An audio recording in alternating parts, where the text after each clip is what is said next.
Vil activated his legendary crafting skill, calling upon the power of the divine hammer MJ to forge a sacred relic. The weapon formed in radiant light aim, no Mahatatsu's masterpiece, emerged as the holy light severance. With his new weapon complete, Vil settled into his new home, a place meant to be both workshop and a start of married life. Unexpectedly, Vil received troubling news from his fiancé Sirikul Hassan. Without hesitation, she asked to break off their engagement. Vil tried to reason with her, pointing out their responsibilities and the legacy they were meant to uphold. Instead of reconsidering, Sirikul confessed she had already given her heart to someone else. A man appeared by her side, wrapping his arms around her as she leaned into him without hesitation. Staring in disbelief, Vil recognized the man and struggled to process the betrayal. They claimed he had abandoned her emotionally, prioritizing his craft during her time of mourning.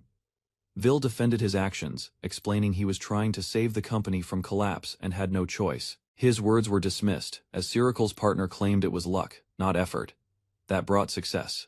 Standing firm, Sirikul insisted her determination was what earned her recognition after her father's death. Despite just completing their new home and store, Vil was told he had to move out. They justified it, saying living under the same roof as an ex was unacceptable. Sirikul revealed another truth: she was pregnant, and her partner had assumed the role of household head. Vil erupted in disbelief, unable to accept the growing list of betrayals. Boiling with frustration, he offered to leave everything behind, no longer wanting to argue. Despite everything, Sirikul pleaded with him to continue crafting weapons for the company. Without looking back, Vil walked away, declaring their world no longer included him. As the door shut behind him, silence filled the house, leaving two behind in stunned stillness. Elsewhere, someone described Vil as a rare genius, blessed with divine talent. Jealousy flared, resentment over lost praise, love, and recognition boiled over into confession. A sudden knock broke the tension. A mysterious, elegant woman appeared, asking for Master Hapusai. Everyone froze in shock upon recognizing her. Princess Aneros had arrived unannounced. Confused by her visit, they questioned why royalty would care about a humble smithy. Praise was offered to Sirikul for being engaged to someone so exceptional, though it struck her with discomfort. News of the broken engagement stunned Aneros, who had come specifically for Vil. A calm smile formed as she acknowledged the shift in ownership and accepted it without resistance. With confidence, she declared her full support, pledging responsibility for everything tied to Hapusai. Amazed by their boldness, Aneros mocked them briefly before making her exit without another word. Once outside, she commanded her knights to sever all ties with Hassan Trading Company at once. Urgency in her voice, she ordered a full search to locate Vil before he got too far. Doubt lingered. She questioned their knowledge of Hapusai's legacy, implying Vil's brother wasn't a worthy successor.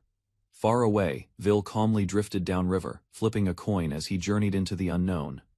Resolute and unwavering, he vowed never to return, even if begged. Raising his arm, he summoned MJ Fainir while a curious voice questioned the name, Hapusai. An old man answered, explaining it referred to a blacksmith chosen by the gods. Ivory bearer of the Golden Hand inherited a unique crafting skill passed through generations. With a burst of energy, he activated Ultra Alchemy, channeling overwhelming power into his hammer. After forging a powerful item, he paused, aware that overproduction could destabilize the market. Beside his grandfather's bed, he listened as the elder explained the rarity of his blessing. Unlike others, he possessed 5 unique crafting skills, a miracle never seen before. With solemn pride, the sacred hammer was passed on, and he was named the next Hapusai. Fulfilling his new role, he forged relics, barriers, and sacred weapons under royal commission. Peace in the kingdom, Aneros claimed, existed only because Hapusai had stood at its core. Although the barrier remained intact for now, extended absence risked the capital's defenses. Thanks to Vil's recent efforts on the Holy Sword, the situation remained stable, unless disaster struck. With urgency in her voice, she ordered troops to locate Vil and protect the kingdom's safety. Concerned he'd be pursued by others, she noted, Caroline admired him deeply both as a craftsman and a man. With a commanding voice, he unlocked the box, ready to set his new path. He stored his money safely, reflecting that shop work was never Hapusai's true purpose. A confident smile followed the memory. Grandfather had always said their mission was something greater. Recalling the moment clearly, he was urged to forge relics, not just maintain old ones. Tears fell as he accepted the legacy to create sacred artifacts and offer them to the heavens. He gazed skyward, realizing his path had always been clearly shown to him. A powerful artifact surged to life, an SSS-ranked drifting teleportation crystal. With no hesitation, he activated it, ready to leap into an unknown future. Driven by purpose, he vowed to travel the world, improve his craft, and surpass his mentor's legacy. Someday, he would forge a sacred relic greater than MJ Fainir itself. A distant scream stopped him in his tracks nearby. A girl was under attack by a monstrous bear. Her desperate cry for help pushed him into action without hesitation. He leapt forward, intercepting the beast with explosive force, shielding the girl in the process. Amid the chaos, he realized he had landed in a forest far from anything familiar. Calmly, he approached the shaken girl, offering a reassuring voice to check if she was all right. Vil noticed the injured girl trembling on the ground, shocked to see she was beastfolk. Under the pale moon, Vil approached a small beastkin girl, her body trembling in silence. Noticing the collar around her neck, Vil understood immediately she had been treated as property by slave traders. Nearby, the mangled corpse of a beast told the tale. Tears exploded from her eyes as panic surged. Overwhelmed by trauma, she let out a sharp cry, unable to contain her fear. With calm resolve, Vil stepped forward and raised his hammer. Crouching low, Vil extended his hammer toward the frightened girl, careful not to startle her further. Tears welled in her eyes, but his gentle smile eased her panic as he promised not to cause harm. With precision, he raised his tool and invoked his skill without hesitation. A flash of energy surged as her wounded leg was instantly restored, the pain vanishing in an instant. Shocked, she stared at her healed limb while Vil calmly explained his powerful restoration. Curious to try another ability, Vil activated a different skill while the girl watched in confusion. With a surge of light, her slave collar shattered and vanished completely. Vil explained the danger she had unknowingly carried. Attempting to remove it herself would have been fatal. Grateful and smiling, the girl introduced herself as Porro and called him her big brother. As night fell, Vil prepared their camp, watched by Porro's puzzled yet trusting eyes.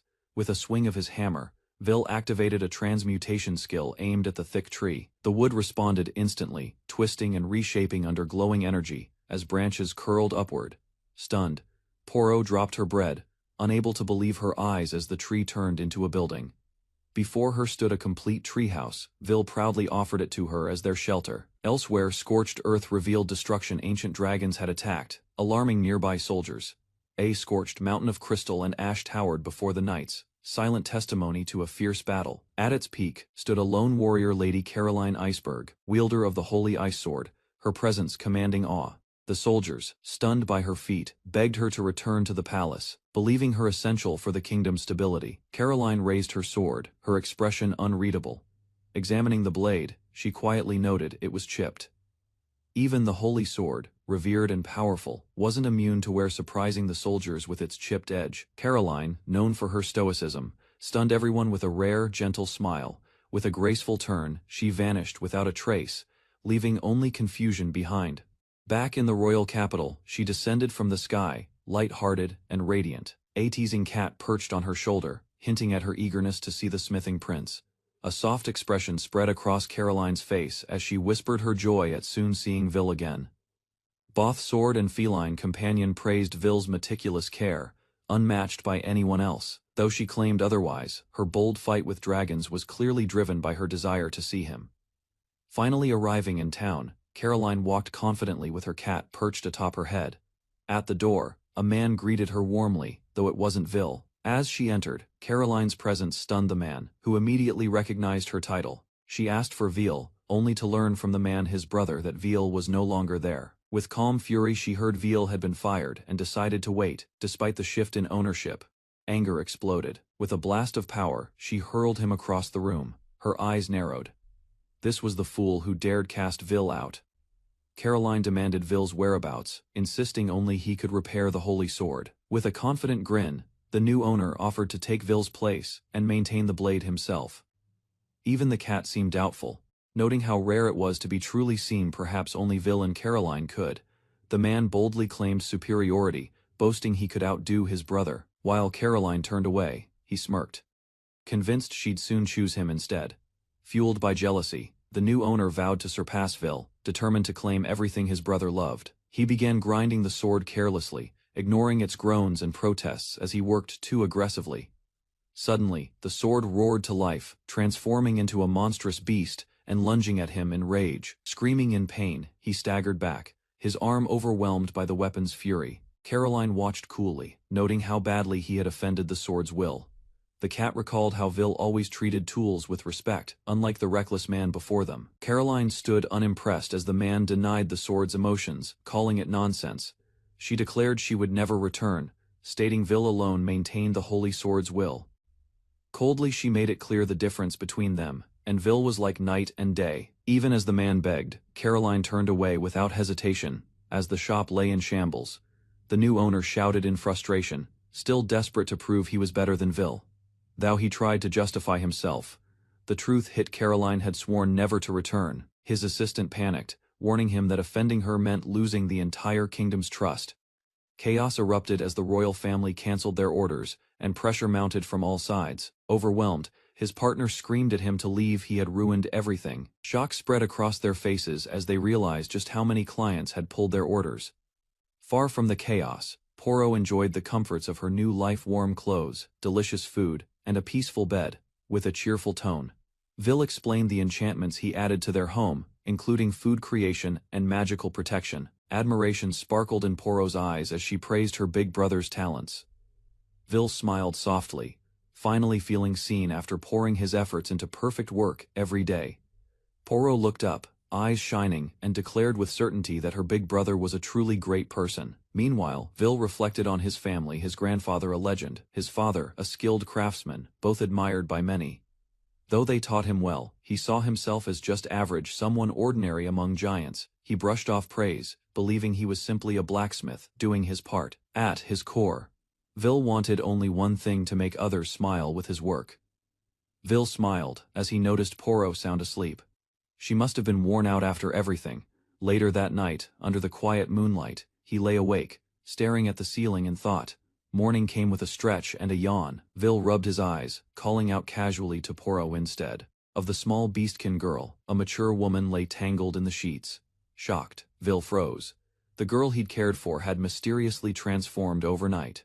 Vil woke up in shock, finding an unfamiliar woman asleep in his bed. As he looked closer, he noticed her cat ears and was struck by her beauty and mysterious appearance. To his surprise, she suddenly greeted him cheerfully, calling him big brother. Startled by her mature form, Vil stumbled back, struggling to grasp the situation. She calmly explained her transformation, revealing she had undergone an evolution. Vil asked Porro about her sudden transformation, and she explained that absorbing mana allowed her to evolve. Uncertain about her intentions, he questioned her persistence, but she admitted she had nowhere else to go. Blushing, Porro expressed her desire to serve and stay by Vil's side from now on.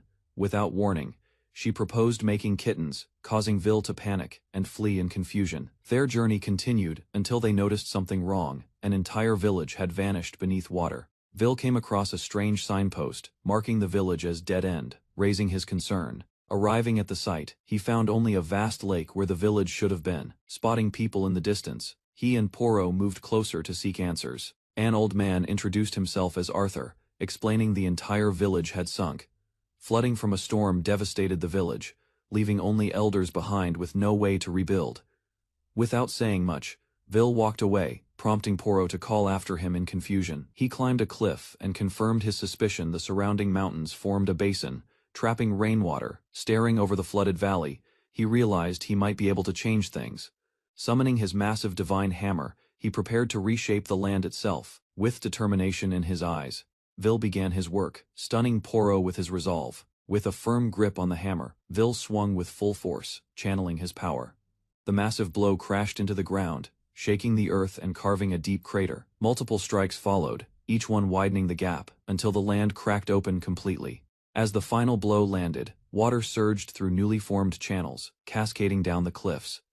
Villagers watched in awe as Vil stood before the newly formed reservoir, his plan a success. Water flowed endlessly as the villagers were called to return, only to find their homes ruined. Seeing the destruction, Vil calmly explained that old wooden structures couldn't withstand flooding. He summoned a creation stone and readied his hammer, infusing it with power using Golden Hand. A brilliant burst of magic erupted as he activated full restoration and creation simultaneously. Broken wood and shattered bricks were lifted, reshaping themselves into something new and durable. Vil stood proudly at the village gate, declaring the restoration complete, with a few improvements. The villagers gathered in disbelief, praising the sturdier buildings and asking if he was a powerful mage. Humbly he credited his skill, saying it was simple with the help of Golden Hand. Although grateful, the villagers insisted on repaying him somehow for the miracle he performed. With a spark of interest, Vil asked if they possessed any unusual weapons or tools. An ominous sword bound in talismans was revealed, radiating a dark, dangerous presence. Vil stepped inside the shrine, realizing it was no ordinary relic. It was a sealed demonic sword. The villagers recounted how a hero once used it to defeat an evil god, but lost his sanity. Without fear, Vil lifted the sword, astonished by its murderous aura, yet remaining composed. Cautiously, he told Porro to wait outside, not wanting her exposed to the sword's danger.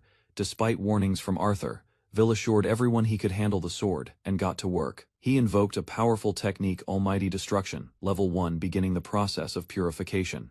As rust and grime fell away, the sword's true form began to emerge, shocking the onlookers. Vil spoke softly to the weapon, recognizing its pain and lingering stains from past battles. He explained that by understanding the sword's burden, its voice could be heard, and the blade responded. As Vil gripped the sword tighter, cursed energy surged through his arm, warning of its madness. A monstrous spirit burst from the blade, its form overwhelming, catching everyone off guard. The villagers explained that the sword's curse bound a spirit within, making it unusable by most. Vil declared the true curse wasn't madness, but restriction. The weapon could only choose certain wielders. Despite pleas to let go, he stood firm, determined to face the spirit directly, confronted the sword's spirit, acknowledging its curse and the pain of being abandoned. With quiet compassion, he expressed sorrow for its long years of suffering and isolation. The spirit, now vulnerable, pleaded for acknowledgement and release from its torment. Vil declared his belief that even tools should bring joy, not fear or misery. With a gentle smile, he promised never to leave it alone again, offering trust and companionship. Activated Golden Hand, enveloping the cursed sword with divine energy as everyone watched in awe. Declaring his role as a blacksmith, he reaffirmed his mission to restore broken tools with resolve. He gave the sword a new name, Yozora, and vowed to complete it fully. The spirit surged upward, its form twisting as it reacted to the power surrounding it. Calling forth almighty refinement, Vil prepared to purify the cursed essence once and for all. In the kingdom of Geta Nurga, a woman searched for Vil, sensing something unusual through her companion. Far away, a cloaked figure observed the sky. Noting the rise of a new holy sword, Vil faced a dark, chaotic entity, raising his hammer in defiance. As the beast's power surged, he activated a sealed scroll, releasing a radiant force. From it, a female figure gracefully materialized, her form taking shape mid-air. She acknowledged him as her creator, not just a blacksmith. She introduced herself as Yozora, the spirit of the Holy Sword of Darkness, reborn through Vil's hands. Transformed from a demonic blade to a sacred weapon, she now swore loyalty to Vil. The sword spirit is beauty left the beastkin girl in awe, surprised that she could even see her. Vil tossed the holy sword to the girl named Porro. She caught it, confused by her ability to wield it. With surprising ease, Porro unleashed a swift display of sword techniques as energy circled around her. She confessed that her movements felt guided by the sword, not by training or thought. Vil explained that he had fed the sword with holy mana, recalled his grandfather's wisdom, revealing that he infused divine power when naming the sword. An elder praised Vil, astonished that a human had achieved the creation of a holy sword. Despite the praise, Vil felt conflicted, remembering his grandfather's unfulfilled dream of forging such a relic. He admitted the blade wasn't entirely his creation, only a completion of what came before. Though satisfied with Yozora's joy, Vil vowed to one day craft a divine relic entirely of his own. From afar, a cloaked woman observed the blast of divine energy, and reacted with disbelief. She and her companion realized the holy sword wasn't sent from the heavens, it had been forged in their world. Astonished, she processed the revelation that a human had achieved what was thought impossible, breaking into laughter. She teased her companion for missing the significance of the event. With certainty, she declared Vil the creator. Now, the world would finally witness his unmatched talent. Carol sensed a serious threat and urgently ordered Corey to track down the source of the holy sword's emergence. Far away, Vil plotted his next move, choosing to leave for the distant empire of Meduca. Porro drove their newly acquired carriage, grateful for the villagers' unexpected gift. They had received it as thanks for the support and aid they'd given the local people. With resolve, Vil entrusted the holy sword of darkness to Porro, believing in her strength to wield it. Vil gently entrusted Yozora to Porro, asking her to protect the sword and bring joy to others. While enjoying the breeze, Porro began training, guided by Yozora, who offered to teach her swordsmanship. Suddenly, a powerful gust surged down from above, alarming everyone riding the carriage.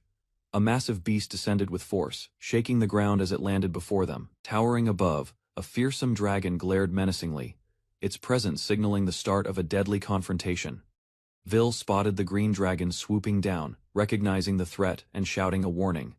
Rather than panic, he noted the dragon's scales would be ideal for crafting high-grade armor. Yozora volunteered to confront the beast, calling it an opportunity for Porro to gain real combat experience. Bothville and Yozora encouraged Porro to join the fight, eager to witness her growth. As the dragon roared, the duo stood firm, Porro bracing her sword, Yozora poised beside her. With Yozora's encouragement, Porro charged toward the towering dragon without hesitation. Drawing the sacred blade, she prepared for a decisive strike, while Vil watched closely. She leapt high and slashed the dragon's back, landing a direct hit and expressing her excitement. However, the attack barely pierced the thick scales, the wound too shallow to stop the beast. In retaliation, the enraged dragon twisted its massive body and prepared for a crushing counterattack. Panicked, Porro called out to Yozora, unsure of how to proceed against the fierce beast. Yozora urged her to trust both the sword and herself, reminding her to see with her heart. Together, they embraced the darkness around them, reaching for the smallest spark of hope. At last, Porro found clarity. She focused her spirit, ready to strike with purpose and strength. The dragon countered, unleashing a torrent of fire toward the pair, turning the sky into flame. In a dazzling fusion of spirit and steel, Porro pierced through the firestorm, delivering a powerful blow to the dragon's head. Her strike landed with force, sending the beast crashing to the ground in defeat. Porro celebrated her victory, while Yozora reminded her she had barely tapped into the sword's true power. Though the dragon survived, the battle marked a milestone in Porro's growth. Vil praised her effort, acknowledging it as a solid start for a swordswoman, still finding her path. Smiled warmly as Yozora and Porro shared a quiet moment of acknowledgement and trust. Meanwhile, Carol raced ahead, aware of the Holy Sword's global implications and its ability to shift power. She warned that if the world learned of Vil's talent, nations might go to war over him. Rather than wait, she decided to secure her position by marrying Vil before anyone else could. Knowing his skill would attract women worldwide, Carol sprinted ahead, determined to propose first. While racing toward the kingdom's border, Carol demanded updates on the sword's location, unwilling to fall behind.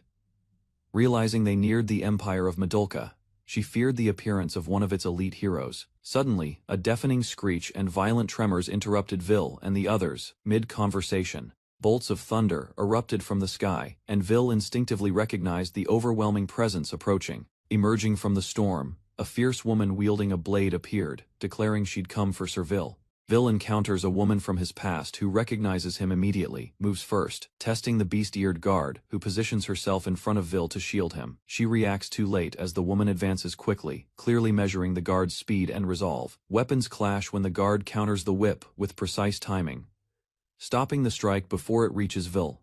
The woman reveals her powerful holy weapon, escalating the confrontation and signaling a serious battle ahead. News spreads that the heroine of the Holy Lightning Sword has made contact with Vil. Across the world, 6 Holy Sword users are revealed, each bound to battle maidens who wield their strength. Among them stands Lakia, the Lightning Heroine, firmly gripping Thunder Thorn while fixing her focus on Vil. Hostile intent rises, as another figure decides to act quickly. The clash resumes when Lakia moves first, her whip cutting through the air as the conflict sharply escalates. Lakia swings her whip wide, catching her opponent mid-air and asserting control over the exchange. Momentum shifts as the beast-eared fighter twists her body and strikes back while falling. Confidence shows on Lakia's face when the counter fails to break through her weapon. The guard steadies herself and releases a focused attack, forcing distance between them. Power erupts across the battlefield as lightning surges outward. Lakia presses the attack with confidence, treating the exchange as a one-sided lesson rather than a serious duel. A violent surge of power collides with an invisible barrier, the refined defense halting destruction at its edge. Standing calmly amid the fading shockwaves, Vil reveals his presence, untouched by the overwhelming force. The battlefield falls silent as observers realize the scale of power that was just neutralized. Without hesitation, Vil moves forward and catches the injured guard. Vil supports the injured guard and acknowledges that the opponent's strength exceeded what she could handle alone. Watching from a distance, Lakia dismisses the guard's worth and rejects her as an acceptable partner beside Vil. Stepping forward, Lakia recalls an old agreement and openly declares her intent to claim Vil through victory. The sudden proposal shocks both Vil and the guard, creating confusion rather than hesitation. Resolute and aggressive, Lakia whirls her whip again, announcing a final confrontation without holding back. Dark clouds coil across the sky as thunder gathers, dwarfing everyone below with its growing pressure. Realization strikes the onlookers that Lakia had never fought seriously, and the danger escalates, beyond control. Raising her weapon, Lakia unleashes her ultimate technique while Vil prepares himself for the impact. Lightning crashes downward, shaped into a raging draconic force aimed directly at the battlefield. The colossal thunderstorm descends in full form, shaking the land and marking the start of a decisive moment. Sensing the incoming catastrophe, Vil resolves to release his full power to prevent total destruction. A massive counterforce erupts as Vil's ability collides head-on with the descending thunder beast. With a simple motion, he redirects the remaining energy, dispersing the attack without strain. Shock spreads among the witnesses as Lakia acknowledges the effortless defense before her. Attention turns to Vil's hidden trait, the ominous evil eye finally revealed. Vil explains that Lakia was cursed in childhood. Fear spread through the empire, and despite every effort, the curse could not be lifted, leading to a death sentence. Execution was delayed when the truth surfaced, revealing her as both a holy sword-bearer and a calamity. Vil admits the curse exceeded his abilities, leaving him unable to remove it completely. In the end, he sealed the evil eye with a powerful device, preserving her life at great cost. Imprisoned for years, Lakia reaches her limit and resolves to stake everything on escaping her fate. Facing Vil directly, she entrusts her life to the man who once saved her from execution. Memories surface of her fleeing the empire, determined to grow strong enough to stand beside him. Distance closes between them as Vil calmly makes a decision that changes everything. Ignoring the danger and warnings around him, Vil prepares to remove the seal on Lakia's evil eye. Vil steps forward with calm resolve, asking Lakia to entrust her life to his judgment without hesitation. Tears mix with determination as Lakia accepts, binding her fate completely to him. The seal is released, and the cursed eye reacts violently as hidden flaws are exposed. He strikes without restraint, refining his power to shatter the curse at its core. Light clears the sky as both land safely, the evil eye destroyed, and Lakia finally freed. Shock spreads across her face as vision returns, revealing clear light where destruction once dwelled. Standing opposite her, Vil confirms his presence, allowing relief to replace fear and disbelief. Observers notice the change immediately, realizing the cursed eye has transformed into something sacred. An explanation follows as the curse is redefined, its demonic structure repurposed rather than erased. With careful reconstruction complete, the reborn eye stands as proof of Vil's unmatched refinement skill. Boundless excitement, Lakia demands further proof of Vil's strength, pushing closer without restraint. Momentum collapses into chaos as both tumble into the grass, the moment turning awkward and uncontrolled. Gratitude overflows as Lakia realizes the curse is truly gone, her emotions finally released. Later that night, Vil returns to his workshop, surrounded by tools and quiet concentrations. Sparks scatter as a new creation takes shape, signaling another legend beginning at his forge. A mysterious man reveals a powerful false seal, demonstrating its ability to create tools beyond normal limits. Vil refuses the offer, sensing hidden danger behind the tempting power, and choosing restraint instead. Left alone in the shadows, the hooded figure departs, entrusting the cursed seal to fate and future consequences. A confident woman activated her new right eye, claiming it would make Vil hers if she won. With flair, she unleashed the power of her Eye of Divinity to control time around him. However, her attempt failed, and she was caught off guard and pinned down mid-attack. Vil calmly explained that he had refined the cursed eye and made himself immune to it, while she sulked. Others praised Vil as a god, leaving her chance completely ruined. A towering goddess-like figure stood atop a pile of skulls, her presence signaling destruction and majesty. Meanwhile, Vil traveled toward the empire of Meduca, preparing to meet the Empress. After restoring a cursed eye, as the imperial capital Carter came into view, its massive barrier shimmered over the city like a dome. Peering out the carriage, Vil was surprised to visibly detect the magical shield others couldn't perceive. Acknowledging his growth, the woman explained that only skilled blacksmiths could perceive such protective constructs. At the gates of the imperial palace, Vil and his companions ascended the grand staircase toward the throne room. Inside, the Empress Artemis reclined with quiet authority, acknowledging Lakia's return with mild surprise. Her legacy as a warrior queen was revealed. She once defended the capital with her own army during a catastrophe. Recognizing V, Artemis greeted him warmly after years apart, their reunion tinged with nostalgia. Though frail, she thanked Vil sincerely for helping Lakia, revealing her role in orchestrating the curse's removal. Despite advanced medicine, even the Empire couldn't heal the Empress's deteriorating lungs. With calm acceptance, Artemis admitted her life was nearing its final chapter. Though Vil offered hope, she gently declined, recognizing the limits of her broken body. Content, she expressed relief at being able to thank him before passing. Before leaving, Vil made a respectful request, which the Empress agreed to with sincerity and grace. Vil offered to heal the Empress's broken body, driven by determination and care. Though doubtful, Artemis reminded him that her illness wasn't a simple wound to repair. Undeterred, he proposed to restore her form, rather than cure the incurable. Encouraged by his ally's faith, she gave her quiet approval to proceed. With trust granted, Vil activated his golden hand, prepared to reshape life through his craft. Vil began the restoration, invoking his full power with intense concentration and purpose. A powerful surge engulfed the room, enveloping the Empress in radiant transformative energy. Outside, a dazzling explosion of 7 colors drew everyone's attention as the healing reached its peak. General Adrak stormed in, demanding answers, only to be reminded that the guests were trusted by the Empress. Urgently, he revealed a crisis: demonic insects approached the capital after the city's barrier had collapsed. Shock spread through the group as Vil's silence confirmed the threat approaching the capital. Above the horizon, monstrous demonic insects with grotesque forms darkened the sky in swarms. Panic erupted among the soldiers and civilians, who rushed to retreat behind the palace walls. Lakia, frozen by the horror, realized the crisis unfolding was beyond imagination. General Adrak ordered evacuations as Lakia insisted on fighting, determined to face the threat herself. With the barrier engineers absent, the Empire faced disaster without technical aid. Unshaken, calmly declared he would handle the repair himself. General Adrak panicked, demanding to know what Vil was attempting as he approached the device. Ignoring the protest, Vil activated his golden hand, unleashing radiant power into the mechanism. As energy surged, he recognized the design: an identical magic circle to the one on the cursed eye. Vil fearlessly launched himself into battle, striking a colossal insect midair with raw force.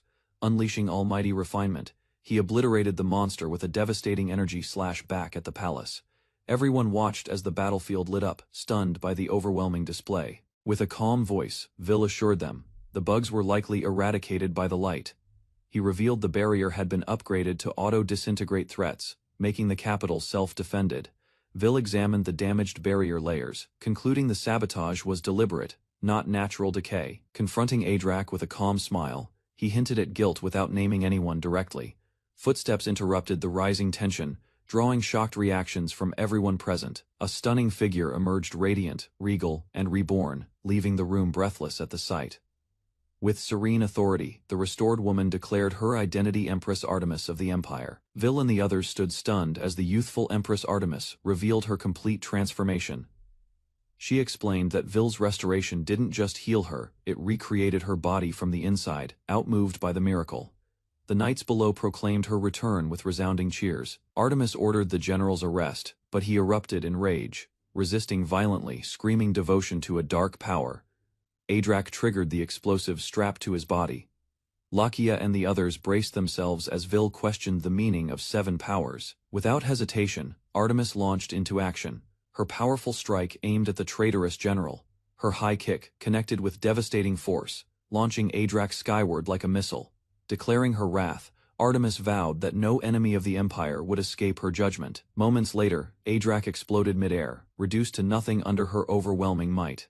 The people cheered for Artemis's return, while she asked how to repay Vil's help. Blushing, she hinted at something deeper, moved by his humble response. Lakia and the others watched, realizing they now faced unexpected rivalry for the Empress's heart.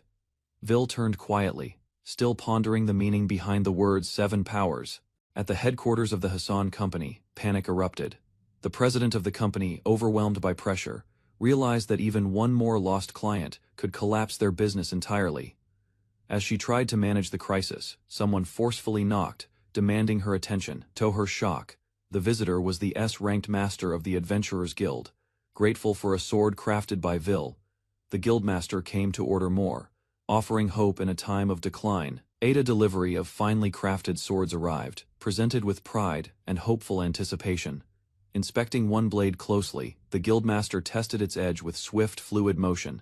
In an instant, the sword shattered upon contact, unable to withstand real combat. Despite its flawless appearance, the weapon was a poorly made imitation, shocking its creator. Outraged, the guildmaster declared legal action, citing endangerment of her subordinates' lives due to the deception. The company president collapsed in tears, begging for forgiveness and pleading to avoid a lawsuit that would destroy them. Without emotion, the guildmaster declared the company's fate sealed, unable to ignore the betrayal. Ignoring her cries, the guildmaster left with final words. Court would decide their punishment. Elsewhere, counterfeit weapons were mass-produced, using a forged seal, deceiving buyers for profit. Suddenly, a sword shattered mid-test, exposing the dangerous fraud in full view. A blacksmith discovered one of her swords among the broken debris, shocked to see it ruined. Realization hit the entire shipment had been forged with counterfeit seals, deceiving everyone. Furious, her partner blamed her recklessness, warning that the Adventurers Guild would take legal action. Despite the danger, the forger dismissed concerns, prioritizing profit over integrity and demanding more sales. Disgusted, the woman condemned the betrayal, defending the honor of true blacksmiths. Frustration boiled over as she warned that reckless shortcuts would destroy their customer base completely. Adjusting her glasses, she challenged the arrogant claim. Did he truly believe he surpassed Vil? With sharp authority, she demanded proof. Forge, a genuine grade, a sword, not a forgery. Her tone shifted to disappointment. His incompetence had cost them everything. Realizing her blindness, she finally acknowledged Vil's unmatched skill, the true foundation of their success. Furious, Cyril rejected the idea of ever depending on Vil again, pride clouding his judgment. Gripping the cursed seal, he proclaimed he could transform worthless blades into legendary relics, but his partner saw through the delusion, calling out his ignorance and the worthlessness of fakes. Meanwhile, Vil silently watched, his calm presence a stark contrast to the chaos behind him. Too late. Cyril realized his failure just as a sharp slap shattered his arrogance. She declared the truth. Vil was the more capable blacksmith, a fact that couldn't be denied. Crushed by reality, Cyril collapsed, overwhelmed by bitterness as Vil's name echoed in his head. His rage spiraled out of control, dark energy consuming him while a hidden figure watched with a grin. Elsewhere, Vil received a vast mountainous territory as a reward from the Empire. Grateful yet humble, Vil insisted he hadn't needed any reward. Though the Empress insisted otherwise, Vil humbly declined the formal title of Lord. Though he now held dominion over Crowley, excitement filled the air as his companion looked forward to building a new workshop near the village. Upon entering, Vil noted the unsettling silence. No villagers, no activity, only stillness. Without warning, a sudden scream pierced the air, followed by swift footsteps in the distance. A terrified girl collapsed while fleeing, injured and whispering, a desperate plea for help. Monstrous lizard creature emerged, towering over the girl with claws raised and a roar shaking the air. In a flash, magical barriers materialized, trapping the beast inside an airtight prison of force. Yet one claw managed to break through, lunging dangerously close to the terrified girl's face. From afar, Vil activated his technique while his ally dashed in to protect the child. Eyes blazing with fury, she condemned the attack. Harming a helpless girl was beyond forgiveness. The girl suddenly cried out, begging them not to harm the creature, calling it her grandfather. Her desperate plea brought the warrior to a halt, confusion flickering in her eyes. Glancing back, she silently awaited Vil's decision on what to do next. As they approached, the girl realized Vil was the new lord, prompting her and others to kneel. With raised hands and hopeful voices, the villagers begged Vil to rescue them from ruin. The girl introduced herself as Noah and gathered the villagers to explain everything to Vil.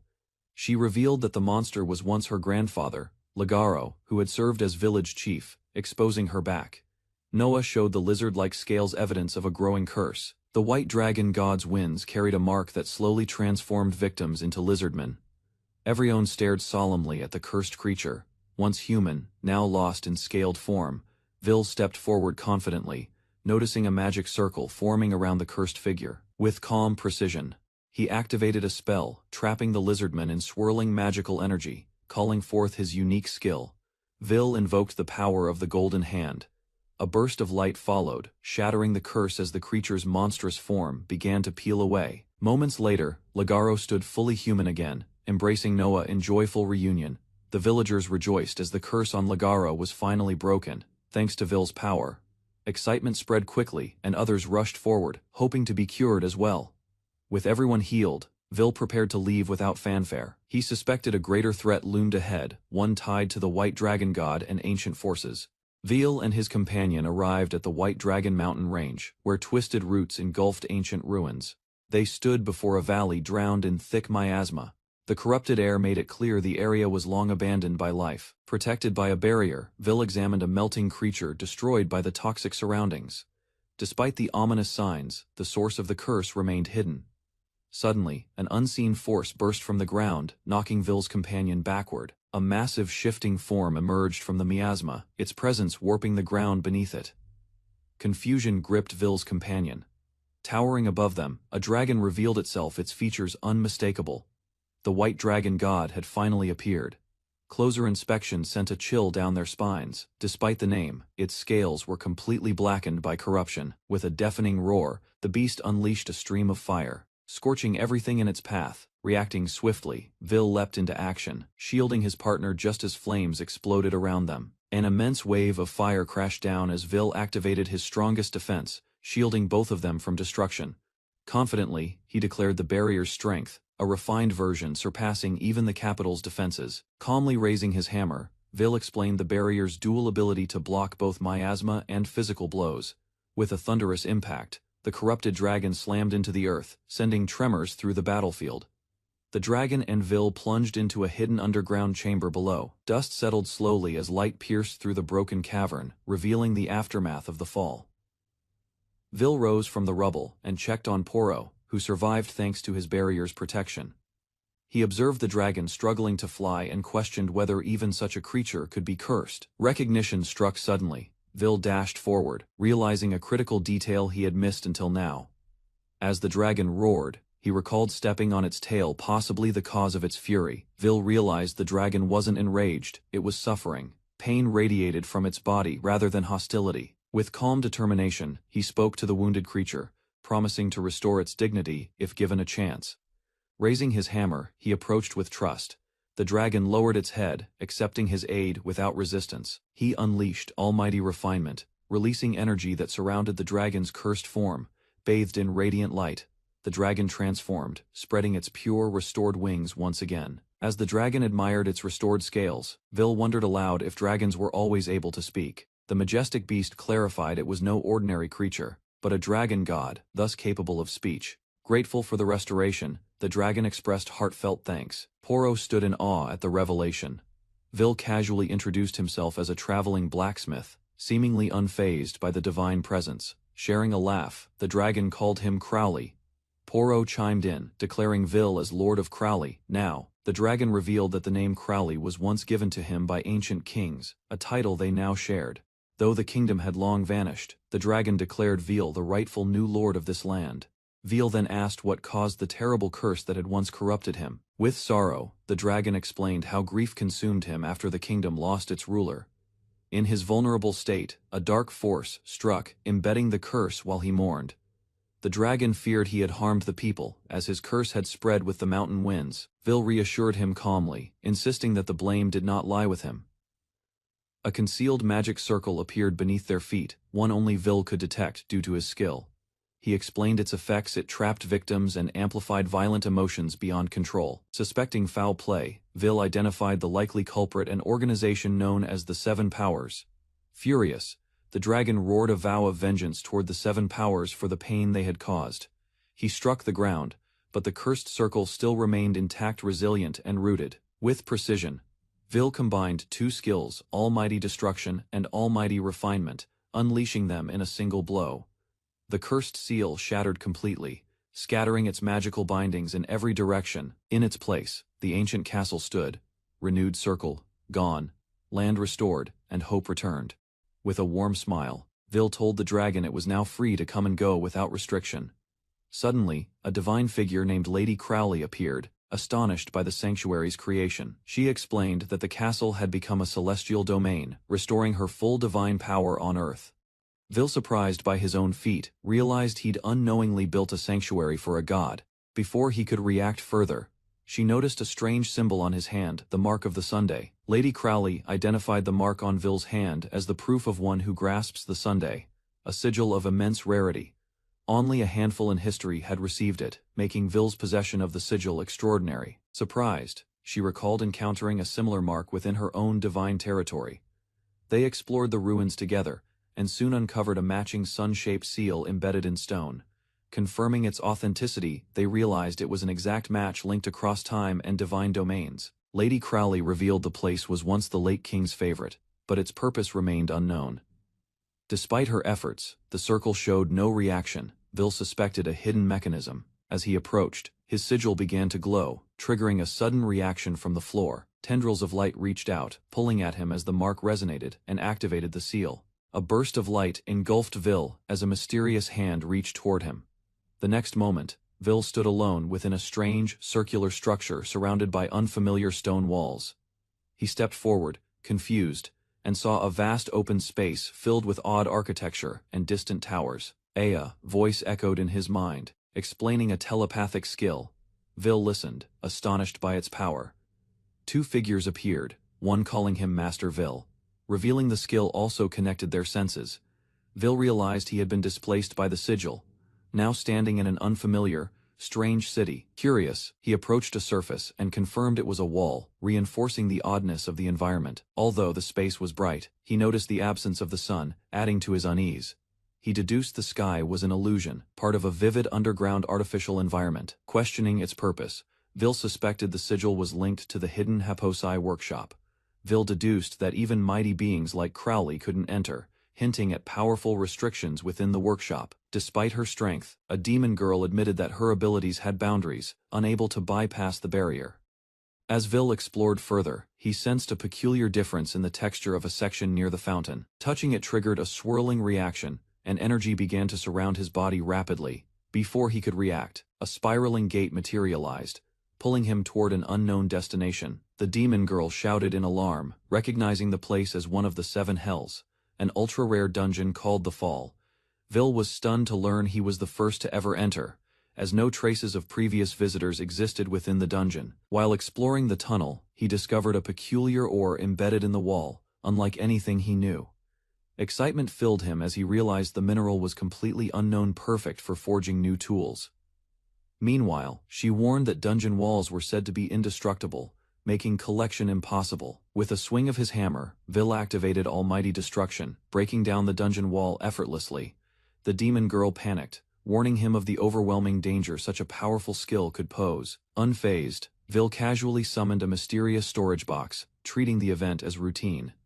He explained it was part of the Golden Hand skill, though it was never meant to have extensions. Confidently, Vil listed 5 high-tier abilities, leaving her completely stunned by his cheat-like talents. Vil mentioned he wasn't fond of one skill, but decided to proceed with mapping the dungeon regardless. With a swift motion and a use of almighty refinement, he revealed the task was already complete. Unrolling a scroll, he displayed the full map of the labyrinth with a confident smile. He explained that vibrations from his hammer had transmitted through the ground, tracing the structure like sonar. Though praised as godlike, Vil humbly declared he was simply skilled at creating as a blacksmith. Vil returned from the dungeon through the gate, greeted warmly by Porro, who rushed to embrace him. Tears welled in her eyes as she clung to him, overwhelmed with relief. He was shocked to learn that although only an hour passed for him, 10 days had gone by outside. To ease her worries, Vil offered a gift as a heartfelt apology. The enchanted item allowed them to speak across any distance, even from within a dungeon. Porro hugged Vil tightly, overwhelmed with gratitude for the telepathic gift he had created. Using ore from the dungeon walls, Vil crafted a hair ornament capable of indestructible long-distance communication. Impressed, Crowley could barely keep up as Vil calmly made another unexpected request. Meanwhile, in Lamont village, an elder pushed himself hard, determined to restore the damaged homes quickly. Suddenly, a woman cried out in surprise as someone began helping her without warning. A majestic white dragon descended from the sky, carrying Vil and his allies on its back. The villagers were stunned, recognizing it as the fabled white dragon god. Fear spread quickly as rumors of a curse surrounding the dragon caused panic. Saddened, The dragon prepared to leave, believing its presence only brought misfortune. Vil declared the curse broken, and the villagers rejoiced, praising him for lifting their burden. Assured the villagers that the white dragon god had suffered too, and came seeking forgiveness. He gently asked the dragon if she wished to apologize herself, knowing her heart. Suggesting a solution, he requested a piece of her scale to serve as material. With a soft glow, he caught the shimmering scale and prepared for crafting, unleashing almighty refinement. Vil triggered a powerful reaction to create something meaningful from her gift. The white dragon god rose tall among rocky peaks, her body radiating with divine brilliance.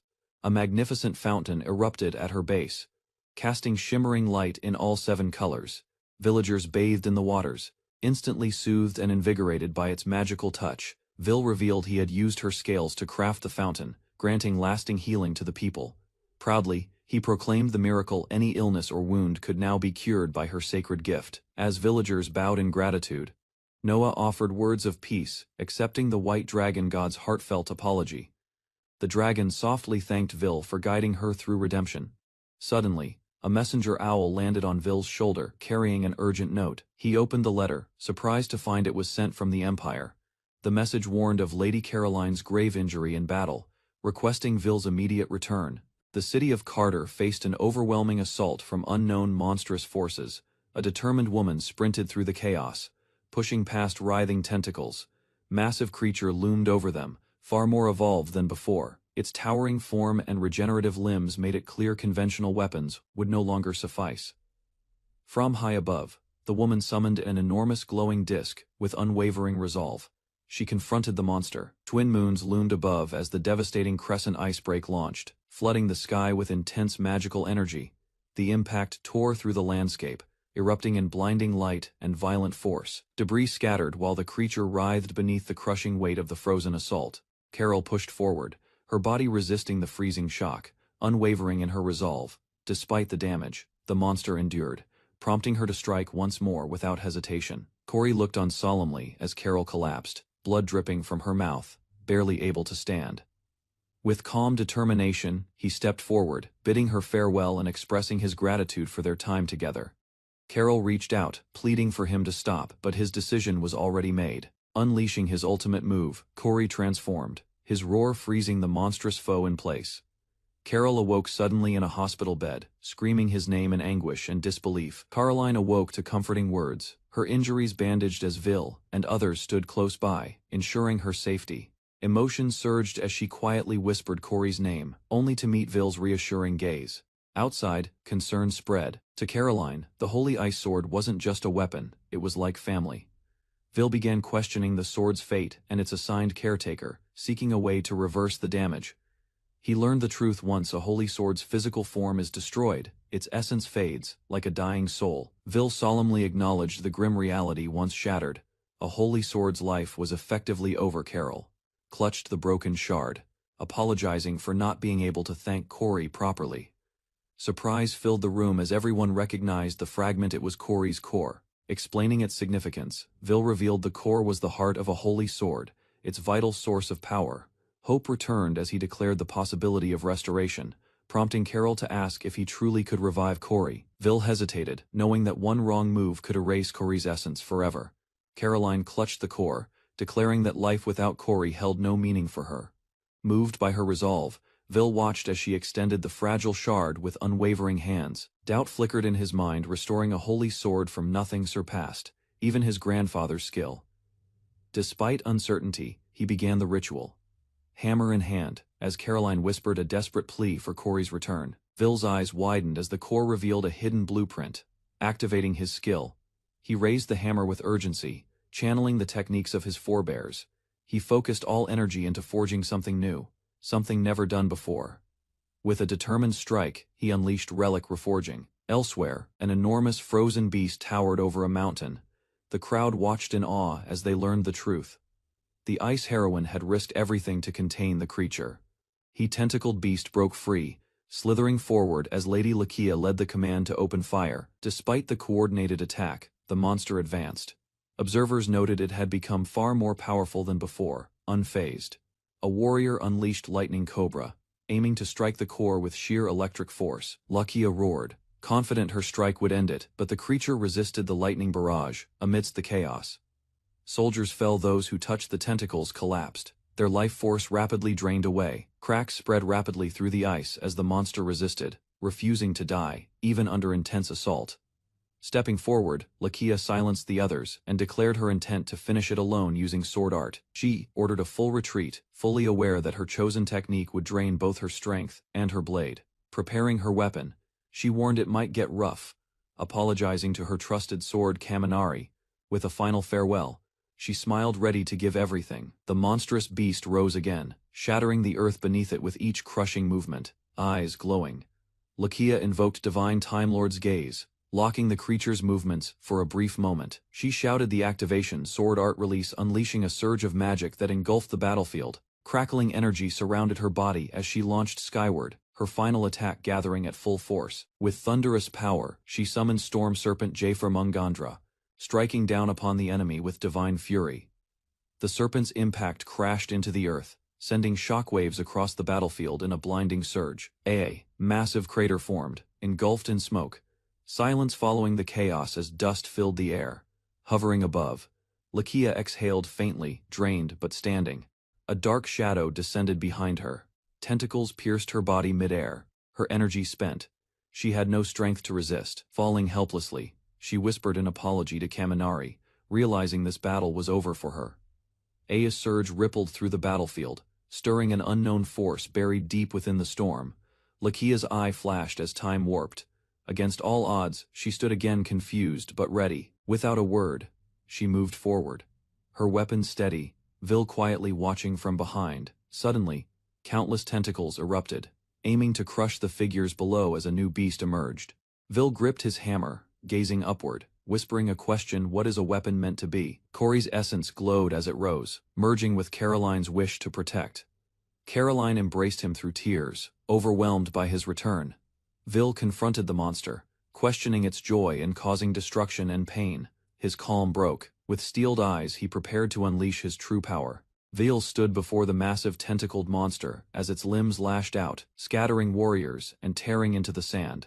A woman with an eye patch rushed forward, gripping her weapon tightly. She knew her attacks were powerful, but this creature was no ordinary beast. Shush struck with all her might, slicing the monstrous limb in a burst of explosive force that echoed across the battlefield. To her shock, the severed tentacle twitched. It looked like it was regenerating, only slower than before. Realization dawned. Vale had upgraded her weapon, Thunder Thorn. Now it wasn't just repaired, it was stronger than ever. With a single powerful swing, the cat-eared warrior named Porro tore through the monster's flesh, severing limbs and bursting the swollen sacs. A warning echoed across the field. Contact with the tentacles would sap the energy of any holy weapon. Porro readied her blade anyway, drawing on her courage. Suddenly the creature's core twisted, reshaping into the form of a massive divine lion with glowing eyes and thunderous steps. Dozens of tendrils burst from its back, surrounding the defenders as the lion's roar split the air. Overwhelmed, the warriors scrambled. The sheer number of enemies left them with no choice but to fall back. Vil stepped forward, invoking almighty refinement to enhance his own body. He told the others to stand back and face the lion-like beast alone. In a blink, he vanished from the monster's view. Before it could react, Vil had already repositioned himself, stunning everyone with his speed. The beast retaliated, slamming its massive claw down, sending shockwaves across the ground. Effortlessly, Vil countered with a precise strike, tearing through the air with refined strength that shattered the incoming attack. Calmly, he explained his power. Almighty refinement turned him into a superhuman, even if only for a brief moment. A dragon's voice halted Vil. It recognized the lion's condition, a cursed beast lashing out in pain, just as it once had. Vil observed the creature and identified the corrupted jewel embedded in its forehead. That gem pulsating with dark energy was the source. Realizing it was rooted to the brain, Vil hesitated. A wrong move could inflict agony. The eye-patch warrior noted it resembled her own cursed eye. A glimpse of the curse's magical structure revealed a disturbing, chaotic design, intentionally crafted to cause suffering. Tension grew, the beast's claws tightened, its body tensed, driven by torment and fury beyond control. The lion lunged forward in a frenzy, its claws slashing wildly as rage consumed its mind. Vil stood firm. Without hesitation, he activated both Almighty Refinement and Almighty Destruction, enlarging his weapon mid-air to match the beast's power. The impact struck true. A thunderous blow shattered the cursed gem embedded in the lion's forehead, sending it collapsing backward. As dust settled, the others rushed in. The creature stirred, no longer hostile, just exhausted. Vil approached calmly. He smiled gently, declaring the curse broken and telling the lion to rest. Peace had finally been restored. The lion stirred, speaking for the first time. To Vil's surprise, she revealed herself as a lioness. Grateful and sincere, she thanked Vil for releasing her from the torment and madness of the cursed jewel. She vowed they would meet again, her eyes shining with warmth as Vil smiled and waved her off, from a distance. The girls looked on, one sighing in disbelief. Even a lioness now seemed to admire Vil. Just as the moment lightened, a sudden burst erupted nearby, another threat emerging, shattering the brief peace they had earned. From beneath the earth, a grotesque tentacled entity emerged in fury, shrieking in disbelief over its shattered jewel. Hovering under the sun, it raged aloud, confused how the lioness survived after its cursed magic was undone. Vil calmly stepped forward, revealing the truth. The being had stayed hidden, using its creations to act remotely. He smirked, claiming he simply read the structure of a shoddy item. The entity was rattled.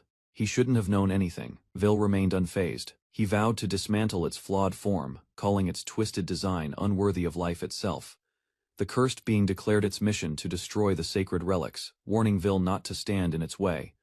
Unshaken, Vil raised his weapon with resolve. He would take responsibility and purge the threat before him. Tendrils lashed out, threatening to consume anything they touched. The others offered help. But Vil warned them to stay back, changing tactics. He activated Steel Spear Forest, sending sharpened constructs flying from the ground toward the enemy. To his shock, the spears passed through harmlessly. The creature's form had somehow slipped through his attack. Ground erupted in a violent blast as Vil's failed attack triggered shock and concern among his allies. The cursed being mocked him, boasting that only divine objects could ever harm a godlike entity such as itself.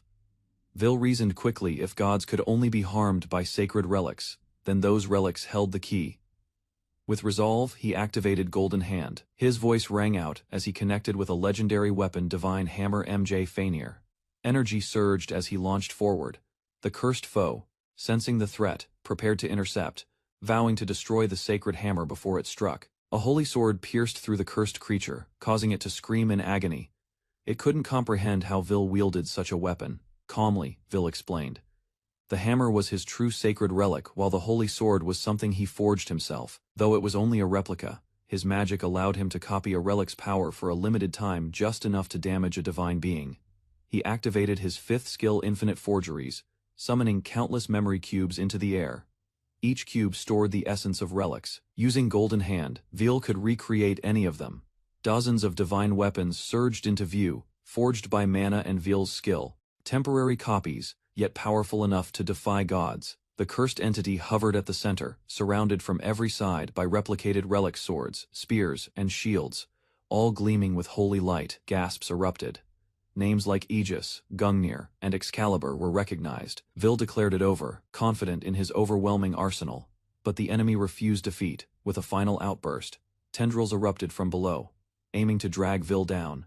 Unfazed, Vil unleashed his relics. Holy power tore through the tendrils, silencing the scream of the cursed foe.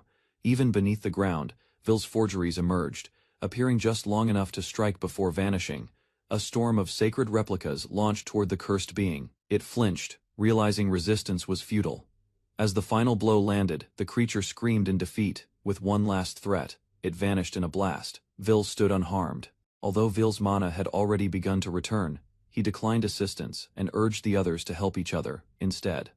Their argument quickly dissolved into unified concern. All three surrounded Vil, firmly insisting he focus on resting, unwilling to let him push himself any further. Taken aback by the sudden teamwork, Vil watched as their hands moved in sync. Moments ago they had argued, now they cared for him without hesitation. Entering with grace, Queen Artemis approached. She called for a full examination, naming Vil the Empire's prized figure. A voice from nearby challenged her claim, questioning when Vil had ever become part of her realm. Accusations stirred the room as a woman firmly stated that Vil belonged to the kingdom, not the Empire. Struggling to hide her feelings, she tried to mask her reaction. Though she offered composed words, her thoughts swirled with uncertainty about Vil's rising status. Vil, with a gentle look, reassured her. His quiet vow to always look after Caroline caught her completely off guard. Heat surged through her face. The words overwhelmed her, sending her emotions spiraling in every direction. Without warning, she dashed from the room, leaving behind a trail of steam. Vil sat puzzled, wondering if his simple promise had meant more than he realized. Queen Artemis praised Vil, calling him their most revered hero. After saving the Empire from disaster, she couldn't bear to let him go unnoticed. A warrior beside her emphasized the threat they faced, stating the Empire would have fallen without his intervention.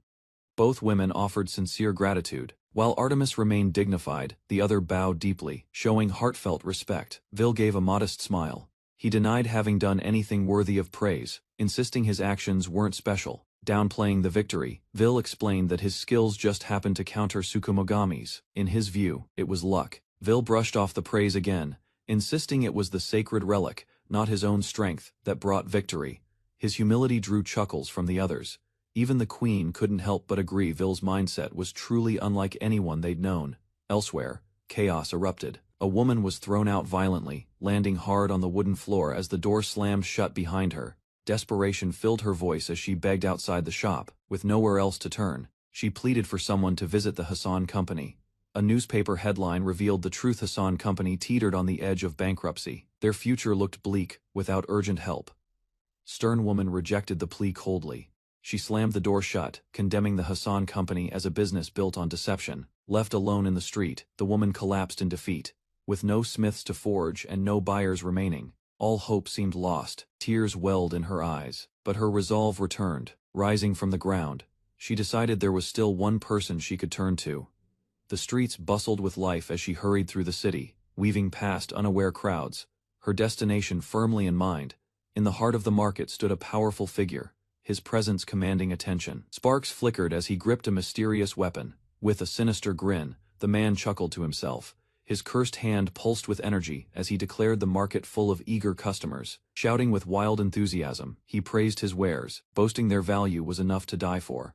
Two of them, intrigued by the commotion, decided to approach. The man welcomed them eagerly, claiming today would be their lucky day. He dramatically unveiled a collection of extravagant weapons. Blades, guns, and enchanted gear glistened under the light.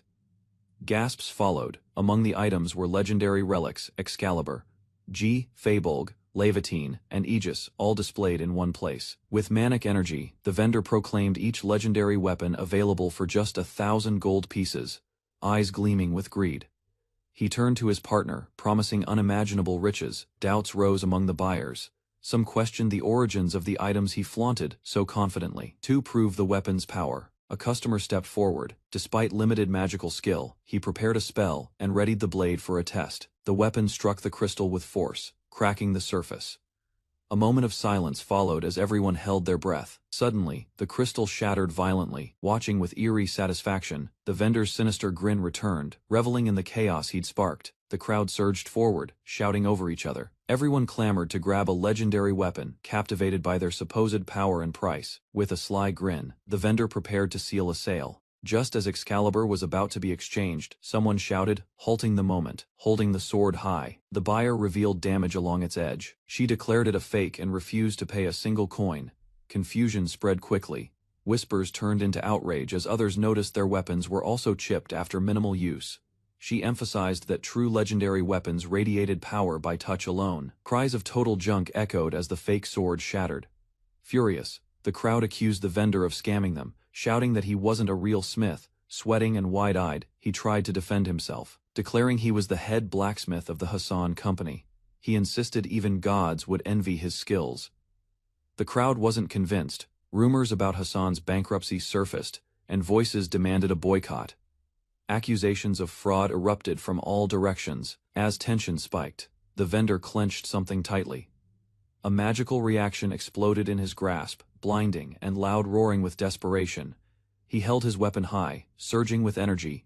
He screamed that his talent was undeniable. The woman stormed in, furious, shouting at Sechin for his reckless behavior. She couldn't believe he was still clinging to such desperation. Sechin defended himself, claiming everything he did was to save the company. She ignored his outburst and insisted there was only one solution left. Holding up a newspaper, she revealed the headline featuring Vil. Their only hope now was to find him and make things right by apologizing. Lashed out and kicked her across the room. Her desperate cry fell on deaf ears as he snapped. Face twisted in fury, he screamed curses, refusing to acknowledge Vil as anything but a threat to his pride. Sechin exploded with rage, denouncing Vil, legendary weapons, and everything associated with him. He screamed that he'd rather die than offer any apology. Siracle arrived, confronting him face to face. While Sechin barked insults, she stood her ground, refusing to back down. With wild eyes, Sechin hurled a bowl in fury. But the tension broke when Siracle's words landed heavier, calling him a disappointment. Her voice echoed with finality. Surrounded by imagined figures of judgment, she declared him talentless and stripped of any remaining respect. Stunned, Sechin watched as she walked away. Panic set in. He begged her to stop, afraid of being left completely alone. Siracle walked away with firm resolve, ordering Sechin to stay behind. Her voice was final. She would face Vil and apologize alone. Glancing back briefly, she held back tears.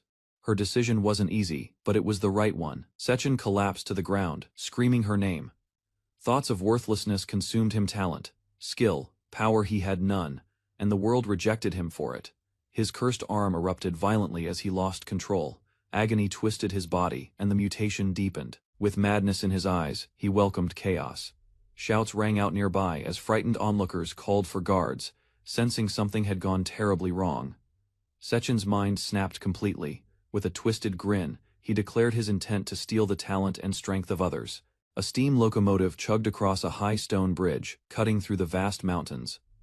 Inside the train, passengers sat in silence. A hooded figure rested near a window, while a girl with glasses sat beside him, her hands folded in her lap. Her expression was troubled as she whispered a name in her thoughts. Something lingered in her heart: regret, or perhaps a longing tied to someone named Vilnairby. A young girl cried out, holding up a broken doll. The head had detached, the dress torn. Her mother examined the damage, sighing at the lack of any tools to fix it. Without hesitation, the hooded man stood up. Calmly, he approached the girl, extending his hand. With a steady motion, the man placed his glowing hand over the broken doll. The doll, once damaged, now looked as if it had never been broken. The girl watched in awe, while the woman in glasses stared at his hand, visibly shaken by its familiar appearance. Amazement filled the passengers. The child clutched the restored doll, thanking him eagerly. Her mother offered gratitude, but the man brushed it off with modesty. He turned away with a soft smile, admitting he could never ignore someone in misfortune. It was simply part of who he was. Curiosity overcame the woman in glasses. She asked if he was the renowned blacksmith. Recognizing the craftsmanship of his golden hand, a memory surfaced in her mind. Vil's right hand once held a unique power. She stared at the stranger's hand, wondering if he shared the same ability. Standing before him, she hesitated, but apologized for the sudden request. Her tone was serious, her posture respectful. With resolve, she offered him a place in her merchant guild, asking if he would work under her banner. He tilted his head and smiled, casually recalling the rumors that her guild had been plagued with misfortune recently. Turning away, he declined with a soft apology, expressing no intent to join any organization no matter the offer. The cloaked man spoke softly, revealing he was on a journey, not of escape, but to create something meaningful. His words carried weight and purpose. Moved by his presence, the woman murmured how much he resembled Vil.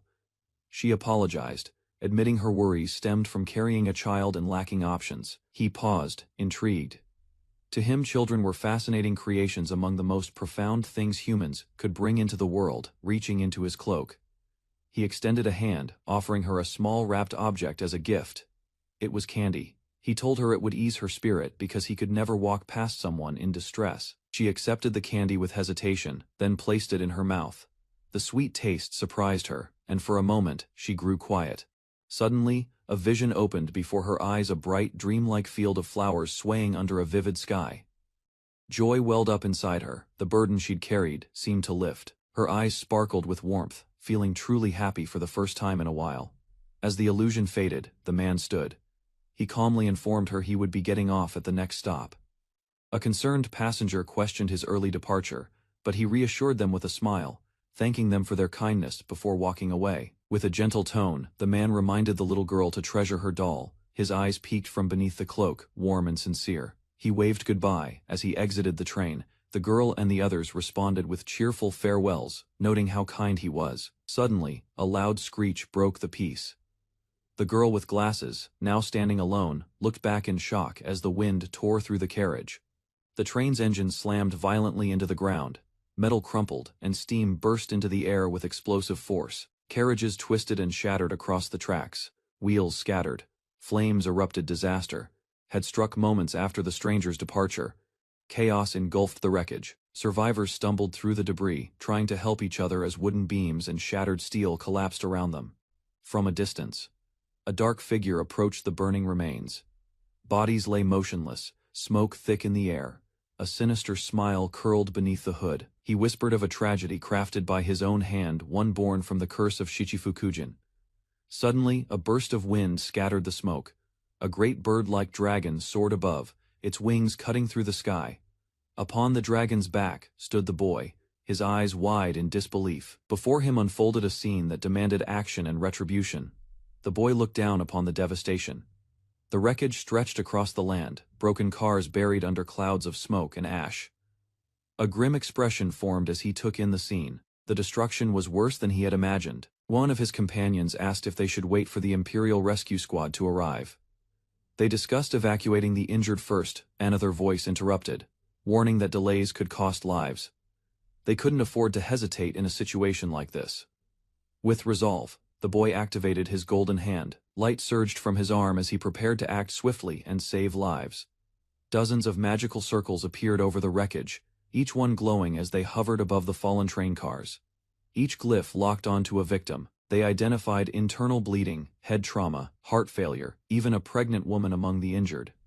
With his eyes shut tight, the boy analyzed all the data. Within moments, he fully grasped the extent of the casualties. With determination, he plunged his golden hand into the array. Energy surged, and the restoration magic ignited in full force. Pieces of debris lifted into the air under his control. The shattered remains began to realign and rebuild in midair. Those once lifeless began to stir. Bodies shifted, wounds closed, and shallow breaths returned. The dead were pulled back from the brink. Moments later, the train once wrecked stood whole again on the tracks. Its polished frame gleamed as if untouched by tragedy. A cat-eared girl leapt onto Vil, hugging him tightly. Her voice beamed with joy, praising him for restoring everything in a single sweep. He smiled humbly, suggesting his level might have increased, but said the true reward was seeing everyone smile again. Then, someone called out his name urgently. A new problem was about to begin. From the ground below, a girl gazed up at the descending dragon. Her eyes widened as it carried familiar figures through the sky. Vil and the woman with glasses stared in disbelief. The girl approaching was someone they hadn't expected to see. Her name fell from their lips in shock. She dropped to her knees and bowed deeply, her voice trembling as she apologized over and over.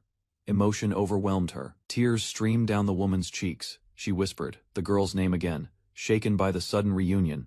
Without judgment, Vil stepped forward and extended his hand, silently inviting her to stand again. With tears still in her eyes, the woman stated that all passengers would need thorough checkups at the Imperial Hospital. Calm yet firm, ordered that Shirikal be transported first due to her pregnancy. His priority was clear. Suddenly the woman dropped to her knees in front of him. She confessed her mistake, the weight of her guilt too much to contain. She continued apologizing as her body collapsed forward. Vil stood frozen, unsure how to respond to the sight of her breaking down. As the evacuation began, Vil instructed the team to prioritize women and children, ensuring the others waited for the next rescue wave. Vil stood silently, watching the dragon depart into the sky. A calm expression masked the weight of everything that had happened. Turning to the restored train, he muttered a thought to himself. The surface was pristine, but something about it still felt wrong. Examining the wheels, he noticed no physical tampering. The tracks were clear. There had been no natural reason for the derailment. He stepped inside one of the carriages. His companion followed, concerned by his sudden change in demeanor. Inside, the air was thick with residue. Vil narrowed his eyes. Something or someone had left behind magical traces. Vil asked his companion if she could see the black haze lingering in the train. She looked confused. There was nothing visible to her, realizing he was the only one who could see it. Vil followed the trail of dark energy as it extended outward from the carriage. The ominous mist reached far across the landscape. Images of the wounded flickered in his mind, stirring unease within him. He suddenly remembered the doll, the one he had repaired. Now it lay still again, strangely unsettling, as if cursed. Without hesitation, Vil launched into motion. He ordered his companion to return to the capital immediately. Through a swirl of teleportation energy, Vil stepped out, carrying the unconscious fox-eared girl in his arms. Smoke rose in the distance as a large hospital came into view. Signs of disturbance surrounded the entrance, and something ominous seemed to linger beyond the gates. Within moments, the girl recovered and cheerfully stood beside Vil, her strength restored. Upon entering, Vil noticed a strange mist trailing through the halls. Despite its presence, none of the people inside appeared to sense the growing threat. Suddenly, a girl spotted Vil rushing up the stairs and called out his name in surprise. Vil stopped before a sealed door, thick fog curling at his feet. His sharp instincts told him this was the origin point of the disturbance spreading through the hospital. With cautious steps, he pushed the door open. A dense black mist poured out from the room. A faint figure came into view. A young girl sat beside a bed, enveloped in darkness. The girl stood motionless, her eyes blank. A lifeless woman lay beside her. Quietly, the child muttered that her mother had stopped moving. Vil held back, studying the strange object in the girl's hand. His companion tried to approach, but he warned her to stop. A terrifying presence emerged. The doll in the girl's arms transformed, revealing a grotesque face with glowing eyes and twisted hair, pulsing with cursed energy. Recognized the threat. He explained it was a cursed item, similar to the Lion Guardian's curse, known to bring misfortune and corruption to its surroundings. As Vil approached and asked for the doll, the girl clutched it tighter, refusing. Softening his tone, Vil reassured her. He claimed he was a doctor, one who could treat dolls, and understood her worry. With calm determination, he told her the doll was suffering in its current state. Vil promised to heal it, offering hope in place of fear. Vil gently inspected the cursed doll, dismayed at how something cherished by a child had been twisted into a vessel of malice. A powerful magic circle formed beneath the doll, radiating intense energy. The curse resisted, writhing as if alive. With resolve in his eyes, Vil slammed his forging tool into the seal. He shouted his command to break and reconstruct, shattering the magic circle in one decisive blow. As the cursed form crumbled, light engulfed the doll. Its grotesque features melted away, revealing a peaceful, innocent figure reborn from the corruption. Nearby, the girl gasped sharply. The oppressive fog lifted, and her mother's lifeless form began to stir once more. The mother awoke, confused but alive. Her daughter leapt into her arms, crying out in relief. Nearby, Vil held up the restored doll, now shining with pure light. He explained it had been transformed into a blessing, bringing guardian, beaming with joy. The little girl presented the healed doll to her mother, proudly explaining how the kind young man had fixed it. She recalled an earlier encounter on a magical train, where a masked stranger had repaired the doll after its head was damaged. Vil listened silently, his expression darkening. A hooded figure appeared in his mind, someone who tampered with the doll before. Gratitude poured from mother and daughter alike. Both stood amazed that the healing came not from medicine, but through the power of a restored doll. Smiling brightly, the doll winked and offered words of praise, calling her rescuer a true doll doctor. Her elegant form now radiated charm and light. Shock spread through the room. No one expected the doll to speak, especially not the one who had remade her. Fox Girl clapped her hands, praising Vil's brilliance. She admired how he breathed life into something once cursed. From a distance, the bespectacled girl stood frozen, raising the dead and granting life to a doll such power surpassed human limits. Down the corridor, a young boy cried out in amazement. His legs, once lifeless, now moved freely as he ran into his mother's arms. Patients across the hospital experienced miracles. Pain vanished, vision returned, and incurable conditions reversed. No words escaped her lips, but the girl in glasses stared, stunned. Quiet awe filled the space where logic failed her. Whispers grew bolder in her heart. She didn't just admire Vil's abilities, she desired him. Laughter echoed nearby. Surrounded by cheer and praise, he turned at the sound of his name, unaware of the quiet obsession forming behind him. A's trembling with honesty, she finally confessed what she had never managed to say. She had been searching for him all along. Vil didn't slow his steps. Without turning, he apologized curtly. He had no time for sentiment. Desperation poured out as she bowed her head, admitting her mistake. Since his departure, business had collapsed and her partner's skills failed to sustain the guild. She extended a hand with hope, pleading for him to return not just for business, but to stand beside her once more. Only silence followed. Then came his answer, short, cold, and final. He refused, feigning confusion. She questioned his anger, her tone light but her eyes sharp behind the lenses. Her smile twisted as she acknowledged betrayal. She claimed love, yet admitted he had every right to be furious. The fox-eared girl stepped forward, slamming her foot and shouting. Enough was enough, this woman had overstepped. Fury erupted. She lashed out, scolding the woman for daring to return after abandoning Vil. Her loyalty wasn't something to mock. Rising to her own defense, the woman shouted back. She claimed to owe Vil her life and refused to let someone from another guild take him away. She stared ahead, voice calm but resolute. No one, she claimed, understood him better than she did, scoffing. She accused him of betrayal, twisting the situation to suggest he was the one who had moved on. Outrage surged. The fox girl reminded her sharply that it was she who first turned her back on Vil. That choice had consequences. No longer able to stay silent. The fox girl declared Vil had greater things to do. Wasting time on someone like her wasn't one of them. She dropped to her knees, pleading with tears and fists against the floor, begging him to return before everything was lost. Vil's voice dropped, quiet but firm. He told her the words she dreaded. It was already too late. He reminded her of her own declaration. The downfall of her guild was her burden to fix, not his to carry. A final glance over his shoulder, expression unflinching. From now on, their paths would never cross again. Collapsed on the floor, she whispered apologies to everyone she had wronged. Guilt and regret drowned her pleas. All strength left her as she declared herself worthless. Surrounded by those she once led, she now had no place to stand. Without warning, a massive sphere exploded into the room, violently slamming her into the wall. Dust and energy erupted from the impact. Lying crushed beneath the mysterious orb, she cried out in agony. Confusion spread among the others as they rushed forward in alarm. Vil and his companion stepped back. The orb pulsed unnaturally. Something sinister was brewing inside it. It wasn't over yet. Realization struck. Vil questioned her, demanding if she had made contact with the man wrapped in cloth. Her response was weak and incoherent. Whatever she had touched, it was cursed.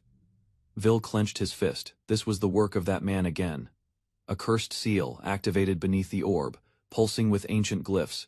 Something inside stirred, responding to the dark energy. Liquid and steam burst outward as the mass violently swelled. The form inside twisted, reshaping itself as tendrils of fluid lashed out.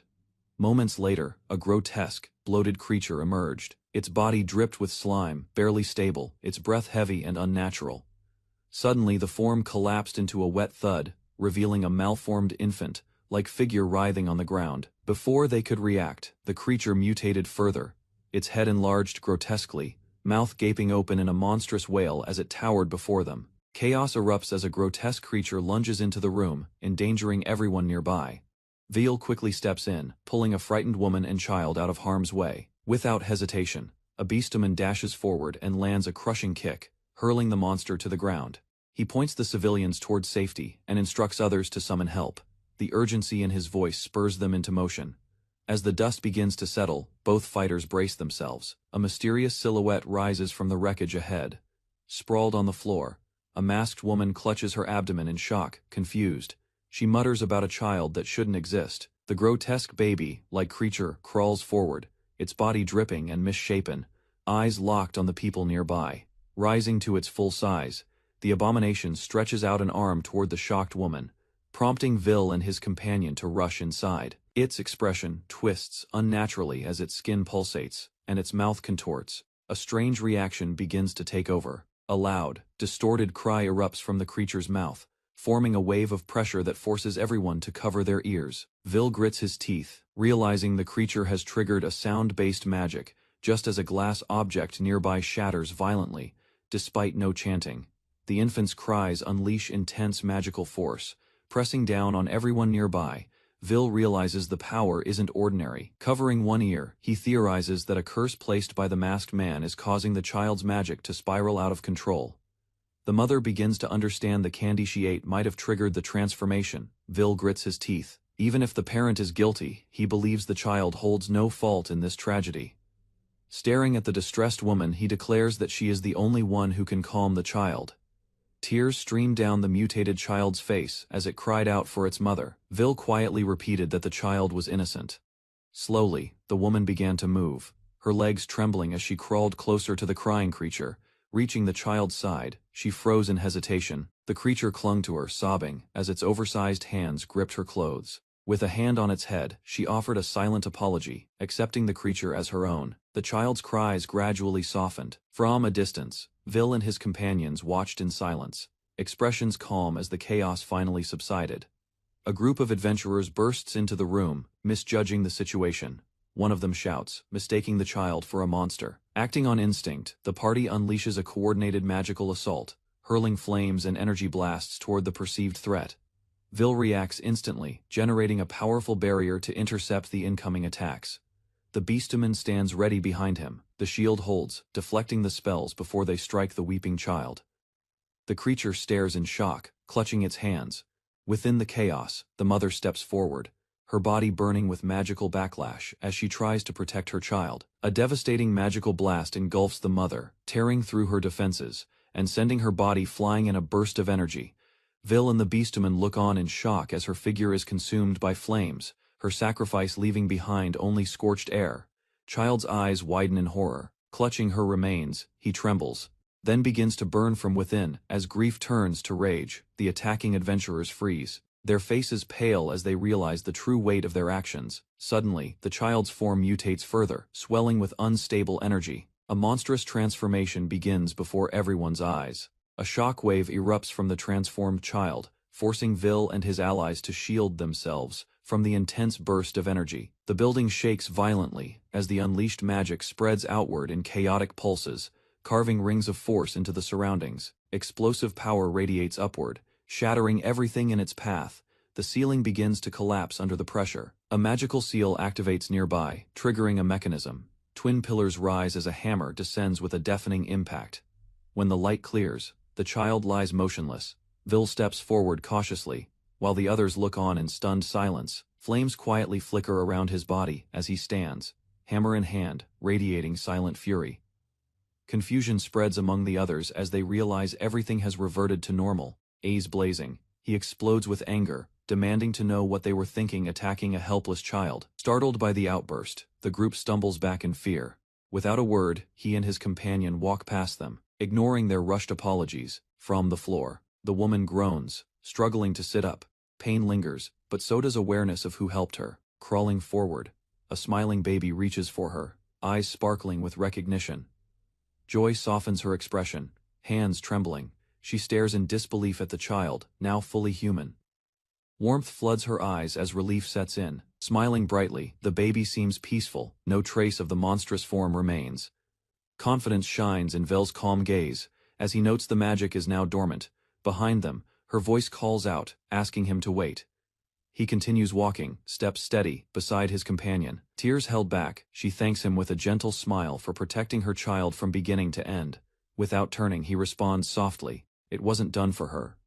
Softly, she apologizes for her past mistakes. Gratitude fills her voice as she watches him walk away in silence. Cradling her child, she speaks gently about going home where loved ones wait. The baby giggles, unaware of the chaos that had passed. Elsewhere, in a quiet prison beneath the capital, guards escort someone through stone halls toward a cell.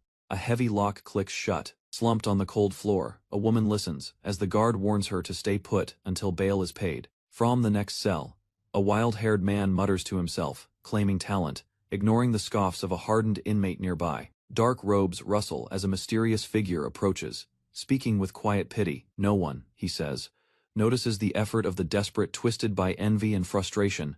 The prisoner lashes out, screaming for power and talent that was never his. Arms flail as he demands even stronger items. The hooded man reminds him that everything possible has already been given. Images of those he resents swirl in his mind. Rage boils over as he vows to steal everything from those who mocked him. A monstrous arm bursts from his side. Screams echo through the cell block as panic spreads among the prisoners. Stone explodes outward from the prison wall, sending debris and smoke into the sky. Civilians freeze mid-step as chaos erupts. From the rubble, a monstrous figure launches skyward, now wielding brutal weapons with twisted arms. Below, he shouts his goal to steal everyone's hands. Far above the city, the cloaked figure floats, watching gleefully. He prepares to witness the destruction unfold with satisfaction.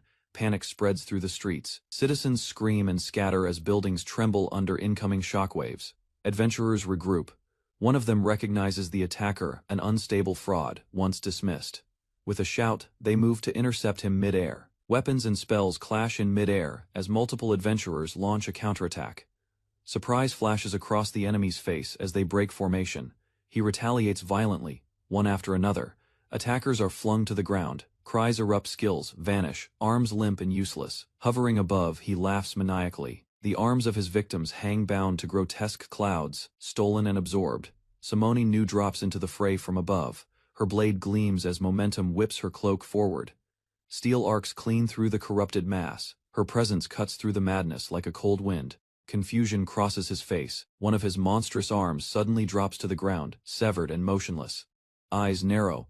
The woman steps forward with resolve. As an S-rank guild master, protecting this city is her duty. Something pierces her shoulder. She looks down, stunned, as blood begins to spill. In a flash, the enemy's corrupted mass latches onto her arm. Resistance fades as she's overwhelmed by its grip. Grinning wickedly, he claims her strength as his own. Her stolen arm twists into another weapon under his growing monstrosity. A peaceful town rests deep within the mountains, unaware of the ruins nearby where something tragic unfolds. Amid the shattered stone and rubble, a faint cry rises. Close by, a woman stumbles across a child trapped beneath collapsed rocks. Desperately, she stretches out her hand, her urgency growing with each second. Without warning, a monstrous figure emerges, its twisted body towering above them. Covered in grotesque growths, it steps forward with unsettling confidence. The woman raises her blade in defense, positioning herself between the child and the beast. The creature jeers, unfazed by her resistance. In a violent display of power, it strikes the ground, unleashing a massive impact that shatters earth and air alike. The monster stared in confusion at the massive crater it had just created. Its triumphant grin faded as it sensed something had gone wrong. A strange energy swirled in the air as a lone figure stepped through the smoke. The blacksmith had arrived, his presence calm yet commanding. Kneeling beside the rescued girl, he offered reassurance. Her wounds were healed, and safety was finally within reach. The monster roared in rage, its face contorted with hatred. It screamed the blacksmith's name, unleashing its fury. Calmly observing the destruction, the man confirmed the truth. Everything that happened here was the creature's doing. There would be no mercy. Surrounded by scorched earth, the monster reveled in its destruction, declaring the scene before it as its greatest creation. Its grin widened as it mocked Vil, no longer viewing him as a powerless younger brother, but as prey beneath notice. Vil calmly activated his enchanted gauntlet, the Golden Hand, prepared to fulfill his duty not just to stop the threat, but to make the monster atone. With divine force channeled through his weapon, he charged, deflecting the massive spiked arm hurled toward him with unshaken resolve. Closing the distance at high speed, Vil gripped his hammer tightly, aiming straight for the corrupted heart of his former kin. Vil leapt forward with force, but the creature's spiked tail lunged and struck first, sending him crashing down midair. Landing hard, he quickly regained his footing, his determination burning stronger, despite the blow he'd just taken. Looking down, he noticed a strange mark burning into his hand, a circular wound, pulsing ominously with dark energy. Across the field, the monster laughed with twisted joy, its body twitching as it absorbed energy from the cursed emblem embedded in its flesh. Realization dawned. Vil recognized the curse. It was a stolen skill enhancement, a dark spell that fed off others' power. The monster cackled triumphantly as a glowing mark spread across its chest.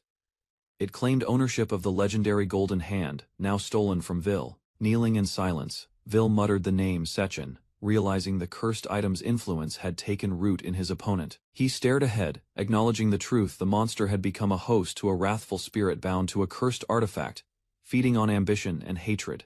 Without hesitation, the beast lunged forward. Earth exploded under the impact, forcing Vil back with overwhelming force. Mocking laughter filled the battlefield. The creature demanded why Vil, so proud of his golden arm, refused to strike back.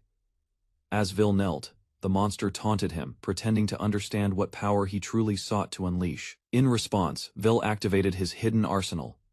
Towering metallic constructs rose from the ground, mystical boxes containing forgotten relics.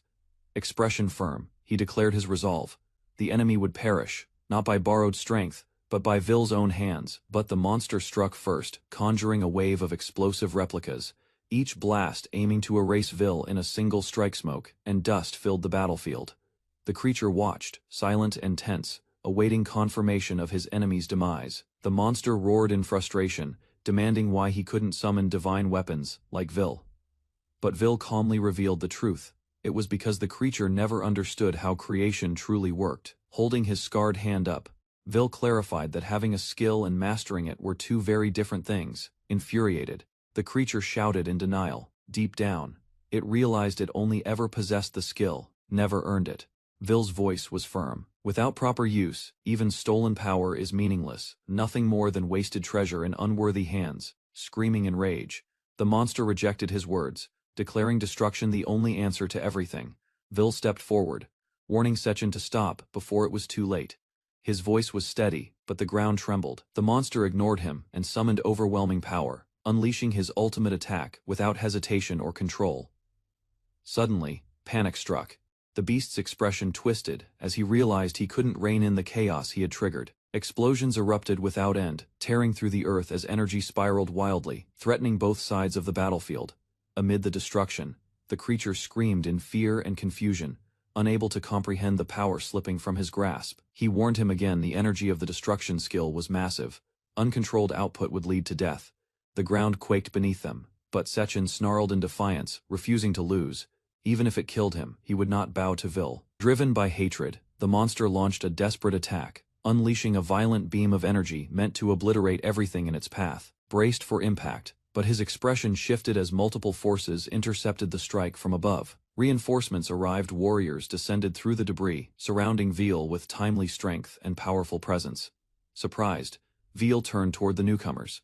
He didn't recognize the powerful presence that had just intervened. Standing before him were three formidable women, with a massive dragon looming behind them. Their arrival turned the tide. One of them rushed to Vil in tears, overwhelmed with relief. She scolded him gently, while he reassured her with a smile. With unwavering eyes, the wolf-eared warrior declared they owed their lives to Vil. Now, it was their turn to repay that debt. Vil bowed his head with gratitude, and asked them to buy him time. The real fight was about to begin. The three warriors pledged themselves to Vil without hesitation, vowing to protect him even at the cost of their lives. With a battle cry, they charged forward. Vil remained behind, entrusting them with the front lines as the monster towered ahead. Magic and steel clashed against darkness. Explosions lit the battlefield as the trio launched their coordinated assault. Together, they unleashed powerful elemental attacks, ice rising like mountains, blades flying with precision, and whips crackling with thunderous energy. In perfect formation, the women struck as one, under the constellations above, their synchronized strike carved through the chaos. Even without the golden hand, there was still one thing to rely on: his grandfather's hammer, passed down with purpose. As a child, he counted the skills he had acquired: enhancement, reforging, full restoration, destruction, and infinite replication. But those weren't truly his. They belonged to others, fragments from generations bound to the artifact's lineage, memories returned of simpler days at the forge. His grandfather's skill had been reforging, a talent mastered through patience and resolve. A firm hand on his head reminded him his own skill was different, rare, unnamed, and it was still growing. He remembered the words from his grandfather: his true skill would awaken once his mastery reached its peak. That moment had come. With hammer in hand, he invoked the art of reforging.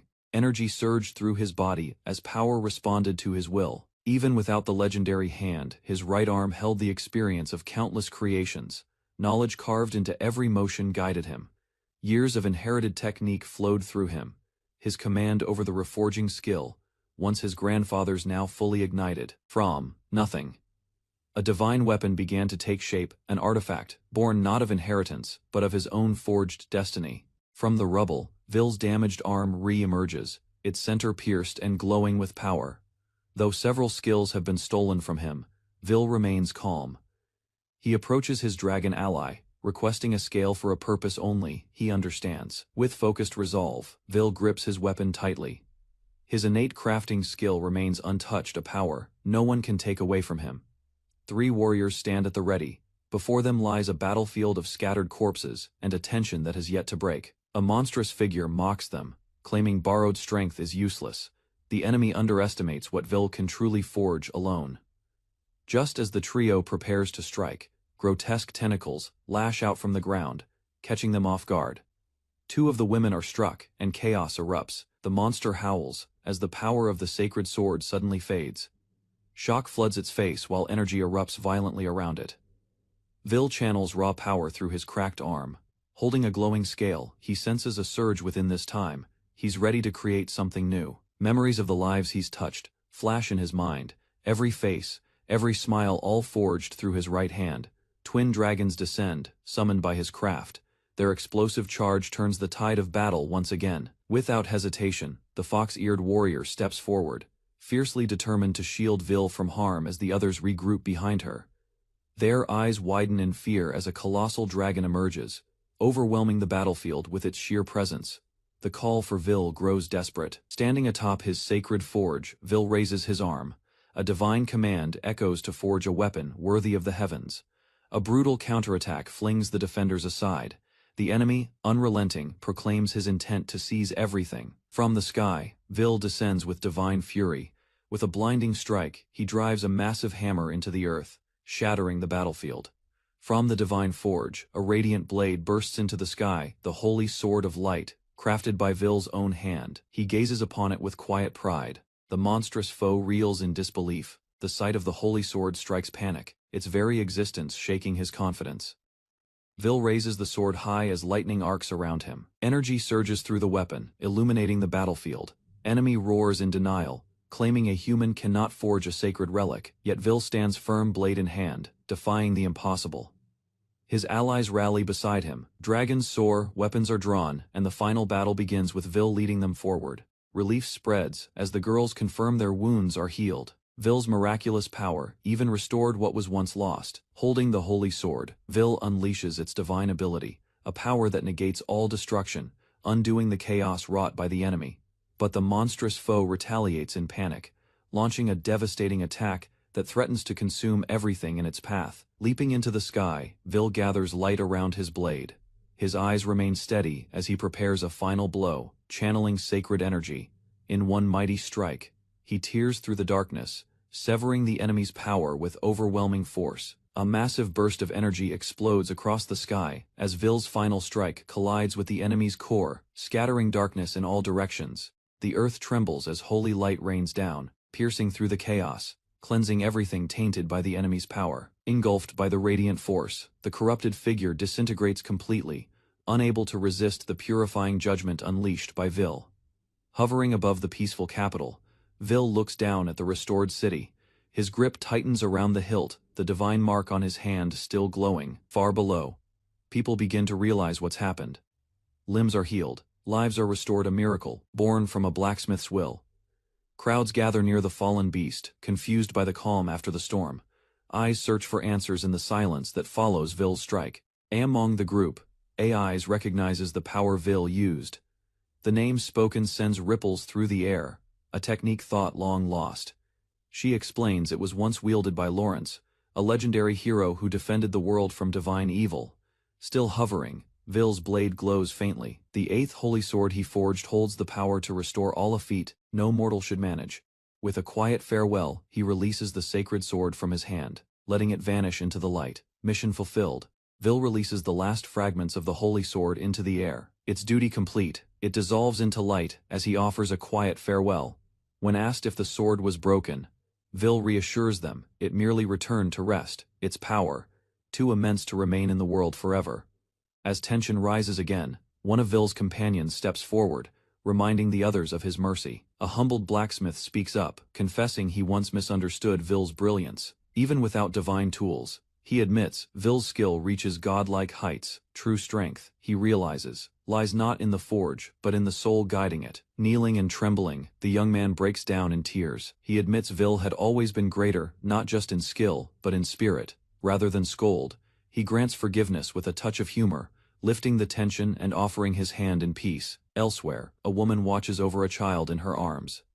In a prison-like chamber, someone chained stands, silently beneath a looming cross. She confronts the prisoner, a man she knows all too well.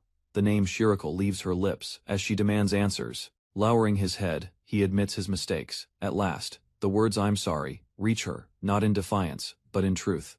Chained to the wall, the man declares he'll shoulder the blame alone. He refuses to let the woman or child suffer for his choices. Tears brimming. She explodes in anger. His words come too late. Her cries pierce through guilt and echo with pain. Cradling their child, she weeps.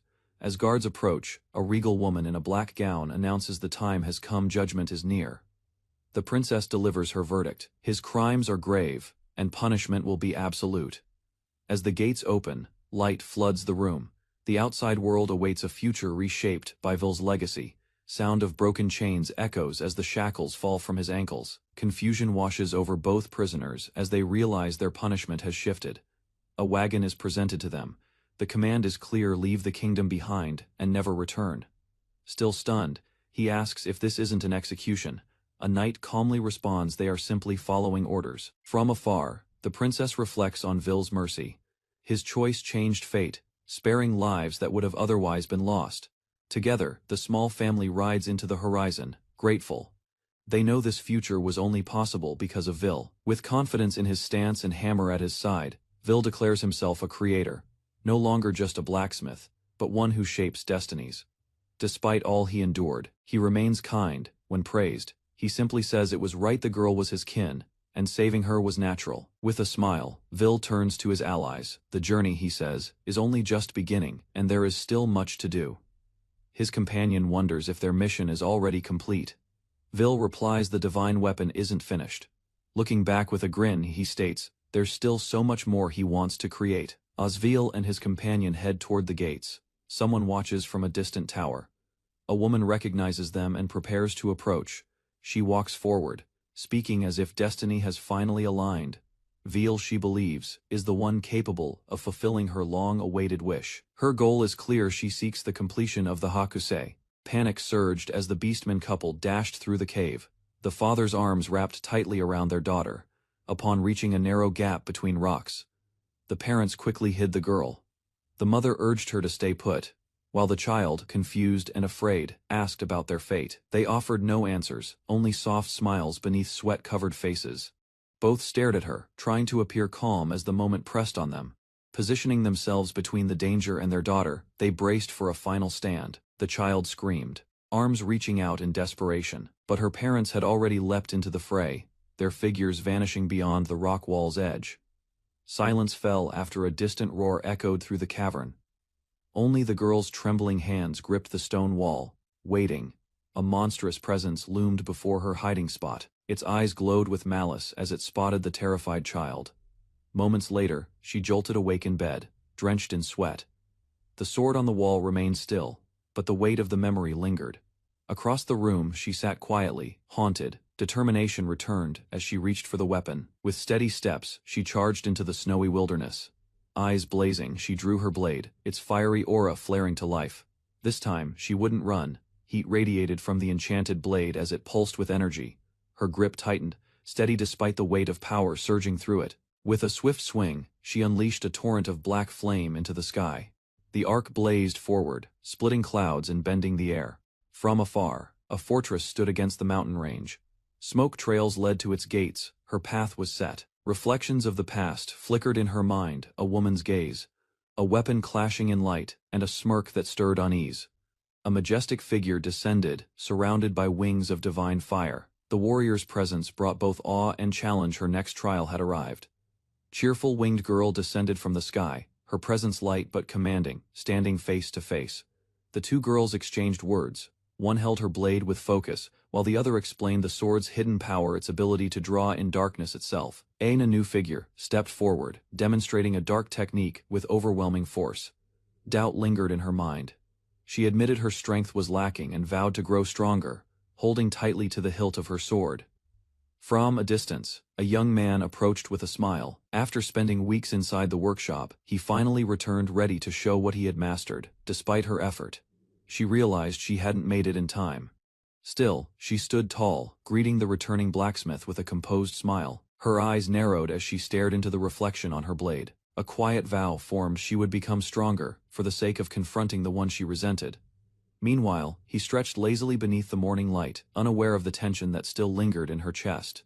With a casual wave, he greeted her warmly. Light shimmered across her leg, revealing a new glowing mark. The others noticed it immediately. The radiant sword-shaped sigil marked her connection to a divine weapon forged by the creator himself. Explained that Lux, still in her infancy, couldn't speak like Yozora. However, she seemed fond of Porro's soft tail, and he asked her to watch over the creature. Smiling confidently, he revealed his plans to nurture the sacred sword of light and create countless new things using divine smithing power. A new journey awaited. The group agreed to entrust the territory to Ruri, who accepted the task with exaggerated enthusiasm. Meanwhile, Porro wondered aloud if she could truly become as strong as the other heroes now wielding two holy swords. Excitement stirred as they departed by carriage. Though the forge had its charm, the world outside held greater adventure. The cart rumbled through the countryside, pulled by a mechanical horse. Its stiff, segmented frame moved with precise rhythmic steps, powered by magic. Inside, Vil explained that the horse was a magical automaton, one of many tools he'd crafted. His companion noted that most automatons were humanoid. Unbothered, Vil simply called it his tireless magic horse cart. She smiled, impressed by his unusual ideas and inventiveness. As the cart continued down the forest path, her ears twitched. A faint noise broke through the steady hum of travel. She stood quickly, weapon ready. From the trees ahead, someone was being attacked, likely by bandits. Vil turned, already preparing to act. Vil declared they would help. Porro looked surprised. He usually didn't explain himself. Her curiosity piqued at his sudden change. From above, a floating cube descended as Vil spoke calmly. If someone was in trouble, helping them was the obvious choice. A revolver emerged from the box. Porro picked it up with wide eyes, confused by its appearance and purpose. Grinning, Vil aimed the weapon. It was a modified model he had created himself, one capable of reversing cause and effect. He fired. The shot landed perfectly. Even from that distance, he hit his mark, leaving Porro stunned by his precision. With a calm smile, Vil announced the job was done. His custom revolver still smoked, having fired multiple shots in rapid succession. Below, the attackers lay unconscious. Every shot had landed perfectly. Porro, stunned, realized none of the targets had been killed. They were only subdued. Vil explained the gun's function. It reversed cause and effect. Targets were hit, not because he aimed, but because they were meant to be hit. Though the concept confused her, Porro praised the weapon's accuracy and design. Her awe was clear. Suddenly, a hooded figure emerged from the shadows. Vil rushed forward and caught the collapsing stranger in his arms. The figure, cloaked and weakened, seemed to have been attacked by bandits. Using one of his crafted healing devices, Vil restored the stranger's strength. The woman rose steadily, her wounds fully healed. To their surprise, she revealed her identity: Ragdoll, third princess of the Beastkin Kingdom. Recognizing Vil as the sacred swordsmith, she bowed respectfully. Distressed, Ragdoll begged for his help. Her mother's holy sword was in crisis, and her homeland stood on the brink of ruin. At the word sacred sword, Porro's thoughts turned elsewhere. Another hero, another wielder. A memory or warning stirred within her. Porro blinked, surprised by how quickly he accepted the mission. He gently reassured her. After all, he'd long handled the maintenance of the Beastkin Kingdom's sacred sword. Holding his hammer, Vil spoke with calm conviction. Fixing things was his creed as a craftsman. If the sword broke, the wielder would worry too. Porro echoed his words softly. One heart with the sacred sword. The idea resonated deeply within her. Then, Vil revealed a rare teleportation crystal. With it, they could travel anywhere instantly. Vil explained that he had modified the crystal to allow group teleportation. The others listened, impressed but cautious. With energy and certainty, Vil activated the crystal. The trio was instantly enveloped in light, vanishing toward the Beastkin Kingdom. They landed in dense vegetation. Vil emerged from the bushes, surprised by the wild surroundings. It was different than he remembered. In the distance stood a colossal tree dominating the landscape. The sheer size of it left them speechless. Vil traveled through a dense forest with his companions, moving toward the eastern beastfolk land hidden beyond the mountains and ancient trees. A map revealed the region's peaceful nature, where conflicts rarely occurred and villages thrived with steady rivers and fertile greenery. Elsewhere, a sacred sword emitted unstable light, spreading powerful energy that hinted at an ancient disturbance, threatening the calm land. Vil sensed the weapon's abnormal state and realized its condition differed from any blade he had ever repaired. Later, a mysterious magician arrived at the capital, her presence linked to the growing instability surrounding the sacred sword. A mysterious figure entrusted Vil with maintaining the sacred water sword. Trust in his skill placed a heavy responsibility on his shoulders. Soon after, the sword's power surged uncontrollably, flooding the land with violent water. Forests twisted, buildings collapsed, and the kingdom fell into ruin. Vil listened to the truth about the cause behind the disaster. He understood that someone had misused the sacred weapon, turning its purpose toward destruction. Determination filled him as he resolved to save those suffering. He accepted the burden and prepared to repair what had been broken. Guided by clues, Vil set out for the northern capital. Strange coordinates led him through dense forests toward the place where the sacred sword awaited restoration. Through the thick forest, Vil led his companions along a difficult path. Unnatural energy lingered in the air, slowing their movement and making the surroundings feel strange. Before long, a mysterious woman appeared and watched them with quiet confidence. Her calm presence suggested hidden strength beyond ordinary understanding. Growing unease filled the group as Vil studied her carefully.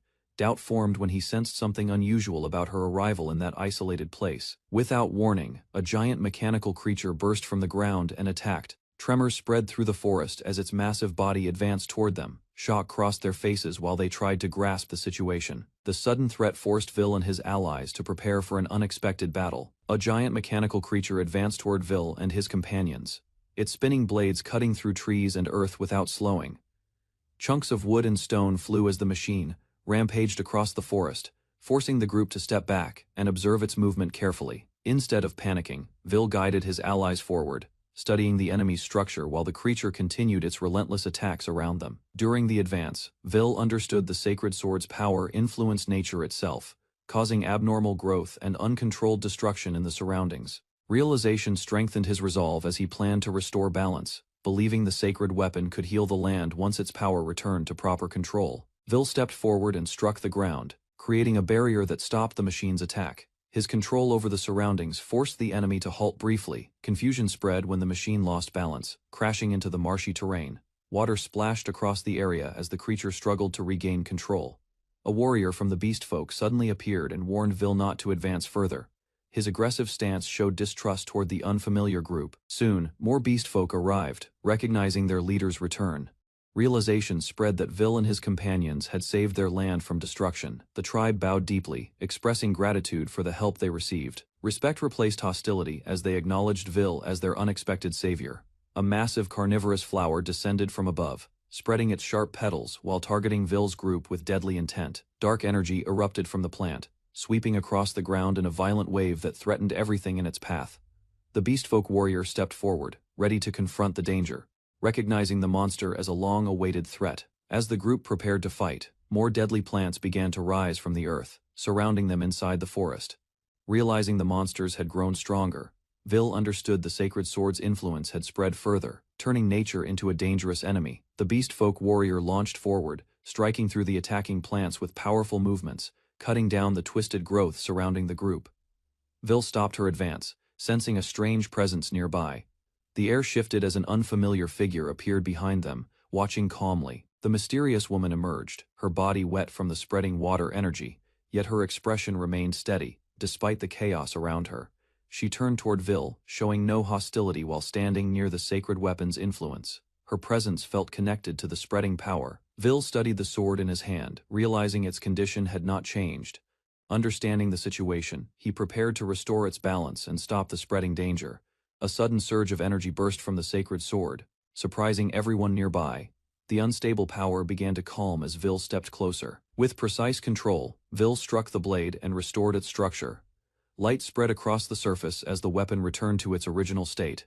Once stabilized, he sealed the sword's power to prevent further damage. The dangerous influence over the land slowly faded. The mysterious woman acknowledged Vil's effort and withdrew. Tension eased as the group realized the threat had been stopped. Afterward, Vil directed the remaining monsters away from the village. The land began to recover while his companions prepared to continue their journey. Vil followed Night Sky across the recovering land, considering whether the seal on the sacred sword should remain or be lifted. At the village boundary, he struck the earth with his tool, forging a protective barrier that restored stability to the surroundings. Soon, a great wall rose around the settlement, enclosing the area in safety. The villagers saw it as a miracle protecting their home. Gratitude spread as the people thanked Vil for saving them. He accepted their thanks calmly, focusing on rebuilding the damaged village, while peace returned. Another hidden threat emerged nearby. A beast-folk warrior prepared to face it, ensuring the land remained protected. The beast-folk warrior charged again, cutting through the attacking plants, yet doubt filled her as the enemy kept growing stronger. Suddenly, she was pulled away from danger as another figure intervened, preventing the monster from striking her directly. Held safely, She realized someone had protected her at the last moment. The situation shifted as the immediate threat passed. Relief appeared on the rescued woman's face, grateful for the unexpected help that saved her from the deadly attack. Confusion remained as the warrior tried to understand why she had been saved. Despite the chaos, their bond began to grow stronger. Smiling gently, the rescued woman explained she was not different from them, revealing a shared connection that surprised the others. Memories of harsh treatment resurfaced, showing how beastfolk had long suffered under human control and misunderstanding. Even while enduring poison's lingering effects, she stayed composed, hiding her pain behind quiet determination. Confusion stirred within the warrior, unsettled by the kindness she witnessed toward someone she once distrusted. Struggling with unfamiliar feelings, she realized her view of others was changing, as bonds slowly formed through shared hardship and support. The beastfolk woman released a burst of energy that struck the other girl, transferring power directly into her body. Surprise spread as the wounded woman's injuries vanished instantly, leaving her unharmed. The others realized the ability could heal severe damage. Gratitude filled the air as the rescued girl expressed thanks, clearly relieved by the unexpected help. Embarrassment followed when the warrior denied acting out of kindness, insisting she only acted on impulse. Despite her words, their closeness grew stronger, and the rescued girl showed affection, leaving the warrior flustered by the unfamiliar warmth between them. A small girl appeared joyfully, floating in the air as magical energy surrounded her, revealing a new presence tied to Vil's journey. A calm moment shows two girls observing something ahead, while thinking about their next move. Along a forest path, the group moves forward between large trees. Suddenly, the small girl runs ahead with excitement. Without slowing down, the girl jumps forward toward a young man standing further down the road. Quickly reacting, the young man catches her as she reaches him. The girl happily clings to him while the others observe the reunion and recognize the person she rushed toward. Soon afterward, the group approaches a peaceful town surrounded by trees and high stone walls, continuing their travel as they enter the settlement. Upon entering the village, the group notices the area looks unusually quiet. A beast-eared woman steps forward and points toward a nearby building. Inside the place, several villagers lie weakly on the floor and benches. The sight worries the group as they look around the room filled with exhausted people. Child who struggles weakly in her arms. The beast-eared woman explains that many villagers became sick after eating contaminated food. Understanding the seriousness of the situation, she turns toward the young man and requests his help. After hearing the explanation, the group realizes his abilities may be the fastest way to help the suffering villagers and restore the town. Her presence signals that he is about to begin using his ability to address the village's problem. Floating lightly through the air, the tiny girl moves with excitement. Her sudden motion draws the attention of the beast-eared companion, leaving her visibly puzzled. A glow begins to gather above Vil's palm. Moments later, the light condenses into the shape of a brilliant sword, astonishing everyone nearby. Without hesitation, Vil places the newly formed weapon into the beast-eared girl's hands. Confusion spreads across her face as she struggles to understand why she was chosen. From behind, Vil calmly steadies her shoulders and guides her stance, encouraging her to stay relaxed while holding the sword. The beast-eared girl suddenly loses balance as energy reacts through the sword. Nearby, a woman forms a glowing pattern in her hand. Above the scene, the small floating girl appears larger and guides the moment. The beast-eared girl stands below while power gathers through the weapon she holds. With closed eyes, she concentrates while trying to follow the instructions. The floating girl encourages the process as the beast-eared girl attempts to control the energy. Energy surges strongly as the girl releases the gathered power. The others nearby watch the sudden burst as the attack moves forward. However, the force quickly drains her strength. The beast-eared girl collapses forward as the power fades, leaving her exhausted from the attempt. Inside a quiet room, Vil sits beside the bed, where the beast-eared girl rests after collapsing from exhaustion. Regret fills her expression as she sits on the floor, feeling responsible for the failed attempt. She lowers her head and apologizes to Vil for the outcome. Later, they step outside into the town square. Children suddenly run toward the beast-eared girl and surround her with excitement. Behind them, many villagers gather with smiles. Their illnesses have disappeared, and they thank the group for saving them. Hearing the praise, the beast-eared girl looks surprised, realizing the effort still helped the village despite her collapse. Vil gently places his hand on the beast-eared girl's head, reassuring her after the earlier incident. Doubt fills her mind as she questions why people call her a hero when she could not fully control the sacred sword. Suddenly, loud warnings echo from the town walls. Guards and villagers notice a massive creature approaching from the forest. A gigantic dragon-like monster rises beyond the walls, smashing through the defenses as it advances toward the settlement. The enormous creature releases a destructive attack that explodes across the area, sending a violent shockwave toward the town. After the violent attack, the group notices a glowing barrier surrounding the town. The beast-eared woman looks shocked, realizing a sacred defensive barrier has suddenly appeared to block the monster's strike. He calmly explains the source of the protection. The others stare, in disbelief, when he reveals that he was the one who created the barrier device. Attention turns to a large crystal placed nearby. The group studies the shining magic stone, surprised by its unusual size and power. The woman explains that such barrier devices normally require massive structures and far greater space. Vil then reveals that he redesigned the original Imperial barrier system and compressed it into a much smaller device, crystal between his fingers, and explains that it is a special mineral capable of storing magical energy. The others gather around him as he continues describing how the crystal becomes the core of the barrier system, using a magnifying lens. One of them studies the crystal closely. Tiny patterns and symbols can be seen engraved across the surface. Those markings form a magic circuit that controls how energy flows through the stone. The design allows magical power to move safely through the structure. Vil explains that carving the proper formula into the crystal allows the sacred barrier to function. The barrier device can be activated. The group listens as he describes how the magic stone works with the engraved pattern. He then admits that creating such items easily is only possible because of his rare crafting ability. After everything is settled, the villagers gather to thank them for protecting the town. The group prepares to leave while the people wave and express their gratitude. Vil stands confidently as the wagon begins to move, announcing that their next destination will be the royal capital far away.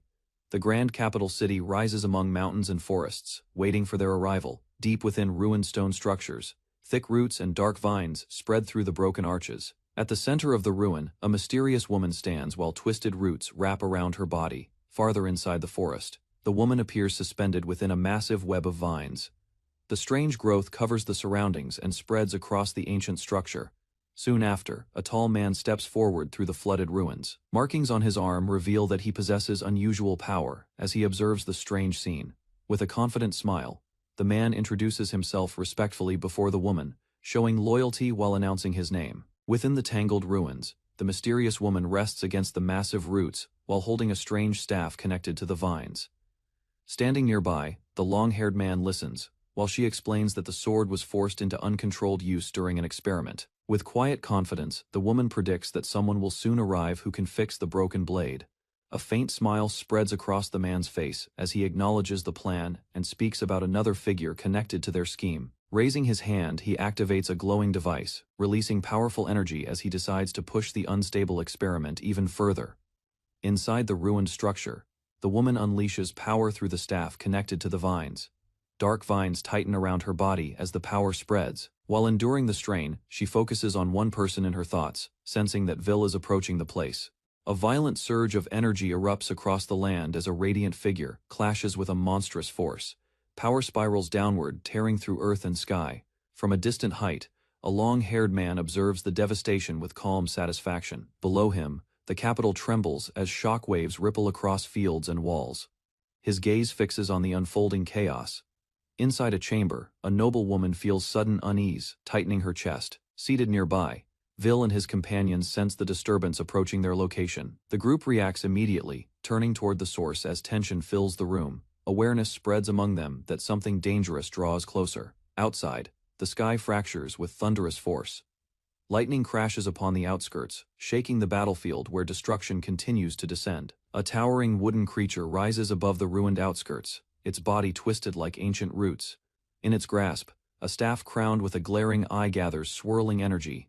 The air vibrates as waves surge outward. Vil steps forward, recognizing the overwhelming presence behind the attack. Beside him, his companions sense the same ominous force spreading through the sky. The monster swings its staff in a wide arc, pulling torrents of water and wind into a spiraling mass. With brutal force, the staff strikes downward, releasing a blinding explosion that crashes into the land and sends debris flying across the field. Floodwaters race toward a carriage struggling to escape. Mechanical limbs extend against the current, yet the raging surge threatens to swallow everything in its path. Vil kneels at the carriage roof, gripping his hammer as the flood surges around them. Confidence steadies his expression while his companions watch the rising waters behind him. He strikes the surface with precise force, activating a crafted mechanism beneath the panels. Energy spreads from the impact point, reinforcing the structure against the crushing waves. Beyond the city walls, the towering wooden giant stands within churning water, its staff glowing as it commands the storm. Vil studies the distant figure and understands the source of the disaster. Nearby, the queen trembles as the realization of the attacker's identity settles heavily upon her. Fear ripples through those who witness the devastation. Stepping forward, the beastkin warrior extends her hand confidently, trusting Vil's skill to restore balance and return control to their side. Reports confirm the citizens were evacuated before the giant's assault reached the capital. Brief relief settles over Vil and his companions. Beyond the walls, violent waves continue slamming against stone defenses. Defeating the colossal guardian while rescuing those still trapped becomes Vil's immediate priority as uncertainty surrounds the scale of destruction. In his open palm rests a luminous crystal filled with inexhaustible magic. Reluctance crosses his face, yet he decides to draw upon its sealed function to prevent further catastrophe. Concern rises from the beastkin warrior as she studies his determination. Protecting her and the remaining survivors stands at the center of his resolve. With calm conviction, Vil announces his plan to wield sacred light to save the injured, waiting only for confirmation before stepping into the battlefield. Vil tells the beastkin warrior that he wants her to handle the rescue efforts. Confidence marks his expression as he explains that with proper control, even overwhelming power can protect everyone. Resting on his gloved palm, the luminous crystal reflects steady light. He believes the life used to create it will not be wasted if it serves this purpose. Carefully fastening the chain around her neck, Vil entrusts the artifact to her. Determination fills her eyes as she accepts the responsibility placed upon her shoulders. Above the battlefield, numerous metallic cubes manifest in the sky at his command. Their formation spreads outward, covering the flooded district below. From each descending construct, spiraling currents surge downward, absorbing torrents of water and redirecting the raging flood away from the city. As the cubes continue absorbing the flood, the water level steadily drops around the city. Vil signals that once the drainage is complete, a clear path forward will finally open. Without hesitation, the beastkin warrior and her ally launch themselves from the platform. Wind rushes past as they speed toward the distant village, threatened by lingering currents. Focused determination sharpens her gaze, while the crystal at her chest glows faintly. Strength surges through her body as she pushes ahead to fulfill the entrusted mission. Confidence replaces doubt as she resolves to complete the rescue swiftly and return to stand beside Vil in battle. Amid scattered ruins and soaked earth, the endangered village comes into view, waiting for their arrival and immediate aid. Among shattered homes and scattered debris, injured villagers lie across the soaked ground. The beastkin warrior steps forward, drawing her blade as she prepares to begin immediate treatment. Survivors look up in shock as she announces that aid has arrived. Her companion spreads her arms, assuring everyone that healing will be carried out without delay.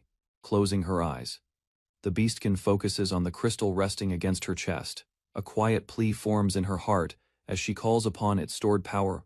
Emotion trembles through her voice while she insists on fulfilling the duty entrusted to her. Tears fall from the young girl nearby, overwhelmed by pain and fear. Suddenly, the artifact responds, lifting slightly as light gathers around it. Energy begins to radiate outward, signaling the start of the long-awaited healing. As the healing begins, a graceful woman descends and reaches toward the glowing crystal. The beastkin resists, unwilling to surrender the power entrusted to her. Facing the frightened girl, the newcomer urges her to draw strength for the villagers' sake. Encouragement softens the child's tears as resolve slowly replaces fear. Rising into the air, the woman lifts a radiant blade high above. Light bursts outward from its edge, spreading across the ruined streets below. Shattered wood and scattered debris are swept aside by the expanding glow. Injured bodies rise gently as wounds begin closing under the sacred radiance. When the brilliance fades, villagers kneel in gratitude before their saviors, relief washing over the once devastated settlement. Silence settles as the beastkin lowers her gaze, burdened by the thought that she failed to complete the duty entrusted by Vil. Doubt lingers across her expression despite the villagers' recovery. The elegant woman approaches gently, suggesting evacuation while questioning the reason the crystal was entrusted in the first place. Confusion remains over intentions beyond simple rescue. Far away, Vil observes the draining waters and realizes time is limited. Ending the conflict swiftly becomes essential before further damage spreads. Assessing the sacred blades available, he considers their roles in attack, defense, and support. Facing the towering wooden giant, Vil activates his strengthening technique. Power surges through his body as he charges forward to restore everything to its rightful state. High above the flooded terrain, the wooden giant gathers a dense sphere of compressed water and hurls it toward Vil. With no foothold in the open sky, he appears cornered before the incoming blast. Instead of retreating, Vil braces and channels energy through the crest on his chest. A cylindrical construct forms ahead of him, meeting the raging projectile head. Additional pillars of compressed force materialize in rapid succession, redirecting the torrent and fracturing its momentum. The giant pauses as its attack is reduced to scattered currents. A final surge from the construct slams into the creature's upper body, forcing its massive frame backward. Shock ripples across its wooden form. Seizing the opening, Vil lands lightly upon the ground below, eyes fixed on the staggered enemy. As the next exchange approaches, the wooden giant crashes onto the churning water, then immediately rises and swings its massive staff in a wide arc. A roaring wave surges forward, aimed directly at Vil propels himself upward, skimming along the surface before leaping toward the creature's towering body. His trajectory carries him close to its dark torso. A tense smile forms on his face as he recognizes the enemy's quick recovery. Sweat traces his cheek, yet his focus never falters. Without warning, the giant's limb lashes out and seizes him midair. Crushing force tightens around his body as he struggles against the grip. At that instant, a dragon-like ally bursts through the waves and slams into the giant's side, disrupting its hold and creating a sudden opening. The dragon's sudden charge tears Vil free from the giant's grasp. He steadies himself midair, regaining balance as the massive wave collapses beneath them. Landing upon the dragon's back, Vil fixes his gaze on the towering enemy. Renewed resolve drives him forward as both prepare to launch their next assault. Vil grips his forged weapon and channels power into it as a winged dragon rises before him, flames gathering inside its open jaws. Energy surges outward, forming a blazing magic circle that amplifies the dragon's fire, while Vil launches himself forward through the air. A massive beam of compressed light pierces through the dragon's head, tearing apart scales and silencing its roar instantly. The wounded creature collapses from the sky, its body twisting before crashing heavily into the ground below. Vil watches calmly as dust and debris scatter across the battlefield. After the impact, rain begins falling from the clearing sky, and Vil looks upward, breathing steadily as the fight finally ends. A blinding explosion spreads across the sky as concentrated light collides head-on with the dragon's attack, forcing Vil to realize a direct hit would be fatal. Through heavy rain, a towering tree-like giant rises behind the dragon, its massive form moving with unnatural force while Vil senses something is wrong. The winged dragon charges forward, clashing against the dark giant as their bodies collide violently above the soaked battlefield. Shards of hardened energy rain downward, striking the dragon repeatedly and driving it back through the storm-filled air. Watching carefully, Vil understands the rain is strengthening the giant, and he prepares himself before the overwhelming power shifts completely out of control. Vil realizes the battle is dragging on as the giant's core and strange growths pulse under the rain, feeding on the storm's magic. Elsewhere, a woman marked by creeping veins struggles against a spreading curse, her body slowly being consumed by dark power. Above the battlefield, the dragon clashes again with the giant's force, beams colliding as the rain intensifies around them. Assessing the situation calmly, Vil understands his stamina is fading and decides the fight must end quickly. Without hesitation, he dives through the storm toward the enemy, entrusting his ally to keep distance while he executes his final plan. Floodwaters crash through the village as survivors climb broken structures and fallen trees, struggling to escape the raging current. Nearby, Porro descends in radiant light after completing her task, while villagers gather below and look up in relief. Despite the storm, a soaked warrior with animal-like features reaches forward, refusing to yield while rain runs down her determined face.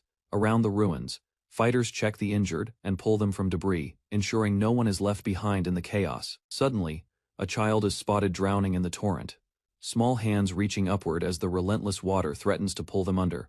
Porro dives into the raging flood without hesitation, stretching her arms toward the struggling child as villagers watch in alarm. Beneath the surface, her body moves on instinct through swirling currents, bubbles rising as she searches desperately in the murky water.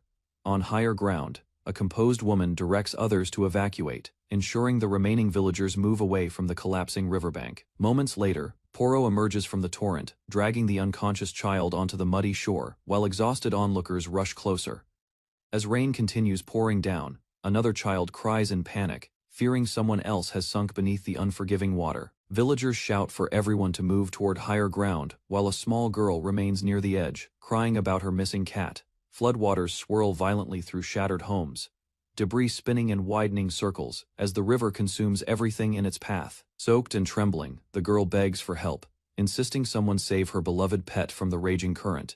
Despite nearing exhaustion, Porro plunges back into the torrent, searching desperately beneath the surface while her strength steadily fades. Through tears and rain, the child continues crying for both her parents and the missing cat, her voice echoing over the relentless storm. Rain runs down Porro's face as she recalls a lonely past where no one ever reached out to save her. Driven by that memory, she dives toward the drowning child, refusing to let another life endure the same despair she once felt. Below them, a violent whirlpool forms, spinning faster and pulling everything toward its dark center. From the riverbank, villagers watch in shock as the current swallows both figures, fear spreading among the onlookers. Moments later, Porro resurfaces near the shore, coughing heavily while the child crawls toward her, calling out in tearful relief. Porro kneels in the rain and gently presses the small cat against her chest, shielding its fragile body from the cold ground. Exhausted and shaking, she admits her strength is nearly gone while the crying girl reaches forward in desperate gratitude. A faint light begins glowing around Porro's soaked form as a calm woman nearby raises her hand to support her. At the same time, a sacred sword is lifted high, its blade shining as power gathers in response to the dire situation. Radiant energy descends from above, enveloping Porro and the cat in warm brilliance, signaling that salvation has finally arrived. Vil surveys the flooded forest from above, calculating the battlefield while guiding the dragon toward a safer landing point. The dragon responds immediately, descending through heavy rain with sharp focus as it prepares for another assault. Below them, the dark giant smashes through wooden structures, its massive limbs tearing apart anything within reach. Despite nearing exhaustion, the winged dragon rises again and intercepts the giant's crushing hand before it can strike the ground. With unwavering resolve, Vil signals to continue the fight, entrusting the final clash to his ally as they drive the towering enemy back into the forest. A radiant crystal forms high above the battlefield, gathering immense energy before releasing multiple beams toward the towering giant below. The dark creature twists its massive body as spiraling tendrils lash outward, deflecting some of the descending strikes. From the ground, Vil raises his weapon and directs the falling spears of light, carefully adjusting their paths through the pouring rain. One concentrated beam pierces through the giant's hardened core, shattering fragments of dark matter across the flooded terrain. Even while wounded, the enormous enemy remains standing, its limbs encircled by swirling energy as it prepares a final desperate counterattack. Vil reveals that the glowing structure is not merely a transfer crystal, but a device he prepared earlier to counter the giant. As the monster's enormous foot descends, Vil raises his forged hammer, timing his strike with precise calculation. The giant unleashes a completed technique, generating a vast swamp that spreads outward and drags the flooded land into deeper ruin. Beside him, the dragon acknowledges Vil's skill while watching the collapsing terrain with wary eyes. Even as the capital lies threatened in the distance, Vil remains calm, determined to end the destruction before it reaches the city. Standing alone in the pouring rain, Vil declares that he despises those who reduce everything to ruin without thought. Water drips from his hair as he grips his weapon firmly, vowing that the one responsible will never be forgiven. Nearby, the dragon rises from the flooded ground while the dark giant's presence continues sinking deeper into the spreading swamp. With steady confidence, Vil reveals a final measure, raising a specialized firearm forged for reversing cause and effect. As the dragon watches in surprise, Vil fires into the waterlogged battlefield, triggering a decisive shift that begins overturning the giant's overwhelming power. In the pouring rain, the massive swamp begins collapsing as the dark giant's hardened form sinks into the churning water, its power destabilized by Vil's counterattack. Moments later, a luminous female figure rises from the flood, her body suspended unnaturally as compressed energy binds and lifts her from the surface. Across the battlefield, a dense sphere of black water gathers and condenses in the sky, while Vil watches calmly,